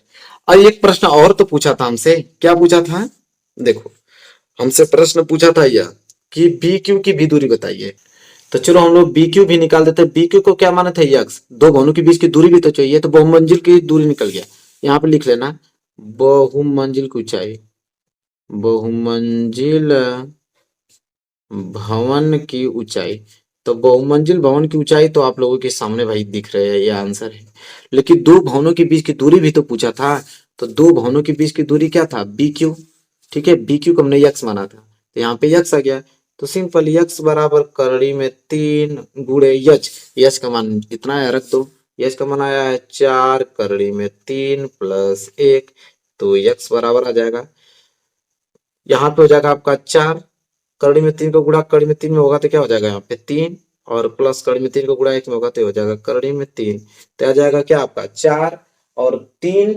प्लस क्या आ जाएगा करड़ी में 3 मीटर, यक्स का वैल्यू, यक्स का वैल्यू मतलब दो भवनों के बीच की दूरी, यहाँ लिख भी देना कि दो भवनों के बीच की दूरी, दो भवनों के बीच की दूरी, देख रहे हो ना, पूरा क्लियर हो गया कि नहीं बताओ। ये प्रश्न क्या था, बिल्कुल आसान था, बस समझना था, ठीक है, कोई आपको अच्छे से समझाते समझ में आ जाएगा, मैंने अच्छे तरीके से आप लोगों को समझाने का प्रयास किया है और पूरा का पूरा आप लोगों को डाउट क्लियर हो गया होगा। चलो तो देखो यहाँ पे एक बात नोटिस किया जाए, ये भी प्रश्न आप लोगों का क्लियर हो गया कि नहीं, अथवा में करके एक प्रश्न और दिया है, देखो अथवा किया है ना, अथवा करके एक प्रश्न और दे दिया आप लोगों का 6 नंबर के लिए, इसको भी देखेंगे, मानेंगे नहीं भाई, पूरा का पूरा हमने वादा किया है, पूरा सोल्यूशन देखें चाहे जितना भी टाइम हो जाए, तो ये हो गया ना। अब इसको देखने वाले हैं, अब ये भी सेम उसी कैटेगरी का प्रश्न है, ध्यान से पढ़ेंगे ये भी समझ में आ जाएगा। चलो देखो अगला प्रश्न पढ़ते हैं। यह अथवा कह रहा है कि भूमि के एक बिंदु P से एक 10 मीटर ऊंचे भवन के शिखर का उन्नयन कोण 30 अंश है। भवन के शिखर पर एक ध्वज को लहराया गया है और P से ध्वज के शिखर का उन्नयन कोण 45 अंश है। ध्वज दंड की लंबाई और बिंदु P से भवन की दूरी ज्ञात कीजिए और कड़ी में 3 का जो वैल्यू होगा वो 1.732 का प्रयोग कीजिए। ठीक है, कोई दिक्कत नहीं, ये भी समझ में आएगा, 100% समझ में आएगा, आप लोग विश्वास रखिए। कैसे आएगा देखो, इसका भी सबसे पहले हम लोग डायग्राम, सबसे मेन होता है डायग्राम। डायग्राम अगर बना दिए तो समझो सब कुछ कल्याण हो गया। तो चलो पढ़ते हैं, डायग्राम बनाते हैं। क्या है वही, जब भी इस प्रकार का डायग्राम आए तो धरती तो बना ही लेना है। धरती तो भाई धरती पे ही सब कुछ होने वाला है, तो सिंपल एक धरती बना ही लेते हैं। धरती बन गया। अब क्या बोला है देखो, कह रहा है कि भूमि के एक बिंदु, ये भूमि तो ही है धरती, कह रहा है कि भूमि के एक बिंदु P से, तो मान लेते हैं ये बिंदु क्या है, ये वाला बिंदु P है, बात खत्म। तो भूमि के बिंदु P से एक 10 मीटर ऊंचे भवन, तो एक भवन भी है जो कि कितना ऊंचा है, 10 मीटर। तो भाई एक भवन बना लेते हैं जो कि 10 मीटर ऊंचा भवन है। तो इस साइड हम लोग भवन बना देते हैं। यह है भवन, कितना ऊंचा है भाई, 10 मीटर। 10 मीटर यहां से लेके यहां तक इसकी ऊंचाई है, यह भवन है। तो कह रहा है कि बिंदु और भूमि के एक बिंदु P से एक 10 मीटर ऊंचे भवन के शिखर का उन्नयन कोण, तो इसका भवन का शिखर यह है और बिंदु P से इसका उन्नयन कोण, क्या बोला है, उन्नयन कोण, जो नीचे से ऊपर की तरफ देखते हैं उसको उन्नयन कोण बोलते हैं। नीचे से ऊपर की तरफ, ये बिंदु से देख रहा हूं इसके शिखर, तो यह हो गया आपका उन्नयन कोण। कितना अंश भैया, 30 अंश बोल रखा है। ठीक है, फिर क्या बोला है, ध्यान सुनो। फिर बोला है कि भवन के शिखर पर एक ध्वज को लहराया गया है। यह जो भवन का शिखर है इस पे एक ध्वज को लहराया गया है। ध्वज मतलब झंडा, तिरंगा। चलिए बना देते हैं भाई एक ध्वज, देखो कमाल का बन गया। ठीक है, झंडे को हमने लहरा दिया। तो कह रहा है कि झंडे को लहरा दिया, कह रहा भवन के शिखर पे एक ध्वज को लहराया गया और बिंदु P से ध्वज के शिखर का उन्नयन कोण 45 अंश है। अब ध्वज का शिखर क्या है, ये वाला बिंदु।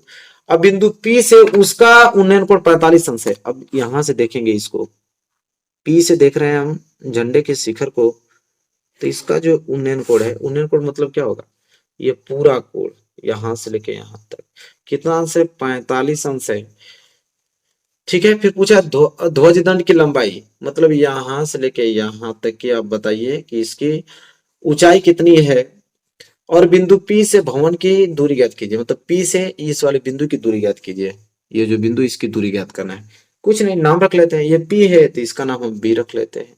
ठीक है, इसका नाम हम लोग क्या रख लेते हैं, ये नाम रख देते हैं। और ये बच गया, इसका नाम क्या रख देते हैं, Q रख देते हैं। ठीक है, Q रख दिया हमने। अब देखो करना क्या है, फिर वही दो कोण है ना, दो त्रिभुज बनेगा। दो कोण है, कितना त्रिभुज बनेगा, दो त्रिभुज। कौन कौन सा त्रिभुज, देखो एक त्रिभुज तो दिख रहा है आप लोगों को, ए बी पी। देखो कितना सिंपल है, ए बी पी। और एक बन रहा है आपका क्यू बी पी। ठीक है, क्यू बी पी और एक ए बी पी। लिखेंगे यहाँ पे दोनों त्रिभुजों का नाम। एक बन रहा है त्रिभुज A B P, A B P, तथा एक बड़ा त्रिभुज बनना है Q B P, Q B P. ये त्रिभुज, दो त्रिभुज बनना है। अब मैं इसको साइड कर देता हूं ना, इसका काम खत्म है। बस अब जितना फोकस करना है इस डायग्राम पे फोकस करना है। सबसे पहले हम इस वाले त्रिभुज में चलेंगे। त्रिभुज किस में, ए बी पी में। अब ए बी पी में देखो क्या चीज दिया है, तो ए बी पी में लंब दिया है, आधार हमको पी भी हमको चाहिए, दो भवनों के बीच की दूरी हमको चाहिए थी। ठीक है, तो यहाँ पे काम बन जाएगा कौन, लंब बटे आधार, मतलब 10। तो लिखेंगे 10p। 10p बराबर क्या होगा, लंब बटे के आधार, लंब बटे के आधार, यही तो होगा। हम लोग जानते भी हैं कि ये जो कोण 30 अंश है, कोण के सामने वाली भुजा क्या कहलाती है, लंब। और ये आधार 90 अंश के सामने भुजा क्या कहलाती है, कर्ण। तो 10p बराबर लंब बटे आधार, तो लिखेंगे यहाँ पे 10 p का वैल्यू कितना है जी, छोटा वाला त्रिभुज लिए तो 30 अंश, 30 अंश का कोण है, बराबर लंब कितना है, ए बी, आधार कितना है, पी बी। ठीक है, तो यहाँ पे 10 30 अंश का वैल्यू कितना होता है, अभी हमने पहले वाले क्वेश्चन में डिस्कस किया था, 1/3 1/3 बराबर ए बी के लंबाई है 10 और पी बी की लंबाई तुमको निकालना है। तो पी बी को गुणा 1 में होगा तो हो जाएगा पी बी बराबर 10 को गुणा कड़ी में 3 होगा तो क्या हो जाएगा आपका 10 कड़ी में 3 मीटर। तो एक तो हमको चाहिए था पी बी, दो भवनों के बीच की दूरी, तो निकल ही तो गया। ये ना पूछा था कि बिंदु P से इस भवन की दूरी कितनी है, तो भाई पी बी निकल गया 10 कड़ी में 3 मीटर, सिंपल। और एक हमको चाहिए क्या, ध्वज दंड की अब ऊंचाई चाहिए। तो ध्वज दंड की ऊंचाई के लिए हम बढ़ के त्रिभुज में चलेंगे। बड़ा वाला त्रिभुज ये वाला है, इसमें चलेंगे। त्रिभुज कौन सा, क्यू बी पी में। अब क्यू बी पी में देखो, क्यू बी पी में इसमें भी ये पूरा लंब है और ये आधार। आधार तो हमको मालूम चली गया कितना आया, 10 कड़ी में 3 आया है। अभी देखें 10 कड़ी में 3 आया आधार। तो आधार और लंब, तो लंब बटे आधार उसमें 10 में ही होता है, तो लिखेंगे 10 पी। यहाँ पे भी पी ही रहेगा लेकिन कोण 45 अंश वाला लेंगे क्योंकि बड़ा त्रिभुज ले रहा हूं। तो 10 पी बराबर फॉर्मूला वही होगा, लंब बटे के कितना आधार। तो लंब बटे के क्या हो जाएगा, आधार हो जाएगा। तो ये हो जाएगा 10 पी, मतलब बड़ा वाला त्रिभुज ले रहा हूं तो 45 अंश बराबर लंब कितना हो जाएगा, लंब मतलब क्यू बी। और क्यू बी किससे मिलके बना है, तो एक ए क्यू से और प्लस दूसरा ए बी, दोनों के जोड़ने से मिलके बनेगा। और बटे में आधार क्या आपका पी बी है। अब देखो 10 45 अंश, 10 45 अंश का वैल्यू सिंपल 1 होता है, बराबर ए क्यू का वैल्यू तुमको निकालना है क्योंकि ध्वज दंड की जो लंबाई है वो तो आपका ए क्यू ही तो है, यही तो निकालना है। और प्लस ए बी तुमको दे रखा है, देखो डायग्राम में कितना भी दिया 10 मीटर, तो हो जाएगा 10। और बटे में पी बी का वैल्यू अभी जस्ट निकला है, यहाँ पे 10 कड़ी में 3 निकला है। तो 10 कड़ी में 3 को गुणा 1 में होगा तो उतना ही आएगा, 10 कड़ी में 3 आएगा, बराबर ही हो जाएगा ए क्यू प्लस 10। अगर हम इधर ए क्यू का वैल्यू निकालें तो ये प्लस इधर जाकर माइनस हो जाएगा, मतलब 10 कड़ी में 3 माइनस के क्या हो जाएगा 10 आ जाएगा। ठीक है, अब करना क्या सिंपल, 10 कॉमन ले सकते हो, ले लो कॉमन। ठीक है, तो 10 कॉमन लोगे तो कितना आ जाएगा, यहाँ पे कॉमन लेने क्या जो डायरेक्ट लिख दो ना। ठीक है, क्या लिख दोगे 10 और गुणे कड़ी में 3। अब कड़ी में 3 का वैल्यू बोला था, मैं सवाल में अभी दिखा देता हूँ, बोला था कड़ी में 3 का वैल्यू बोला था 1.732, तो 1.732 ले लो और माइनस के 10 ले लो, इसका गुणा करोगे तो 1 दशमलव यहाँ पे आ जाएगा, तो हो जाएगा 17.32 और माइनस के 10। अब माइनस करोगे तो क्या आ जाएगा आपके यहाँ से 7.32 मीटर। ये किसका आ गया, ध्वज दंड की ऊंचाई। किसका, यहाँ पे लिख देता हूँ, ध्वज दंड की ऊंचाई मतलब लंबाई। तो ध्वज दंड की लंबाई इतना मीटर आ गया और बिंदु P से भवन की जो दूरी है वो कितना गया 10 कड़ी में 3 मीटर। देखो हमने सब कुछ डिटेल में बताया, बताओ कोई ऐसा पॉइंट है जो समझ में नहीं आया है। पूरा हमने आराम आराम से हर एक चीज डाउट क्लियर किया आप लोगों का, आई होप क्लियर हो गया होगा आप लोगों को। और रुकेंगे नहीं, बहुत सारा क्वेश्चन करना है और एक क्वेश्चन और बच गया है, क्वेश्चन नंबर 5वां। ठीक है, क्वेश्चन नंबर 5वां बच गया है, उसमें भी 2 क्वेश्चन दिया है। अभी तक तो हम लोग यहाँ तो किए हैं, अभी क्वेश्चन नंबर 5वां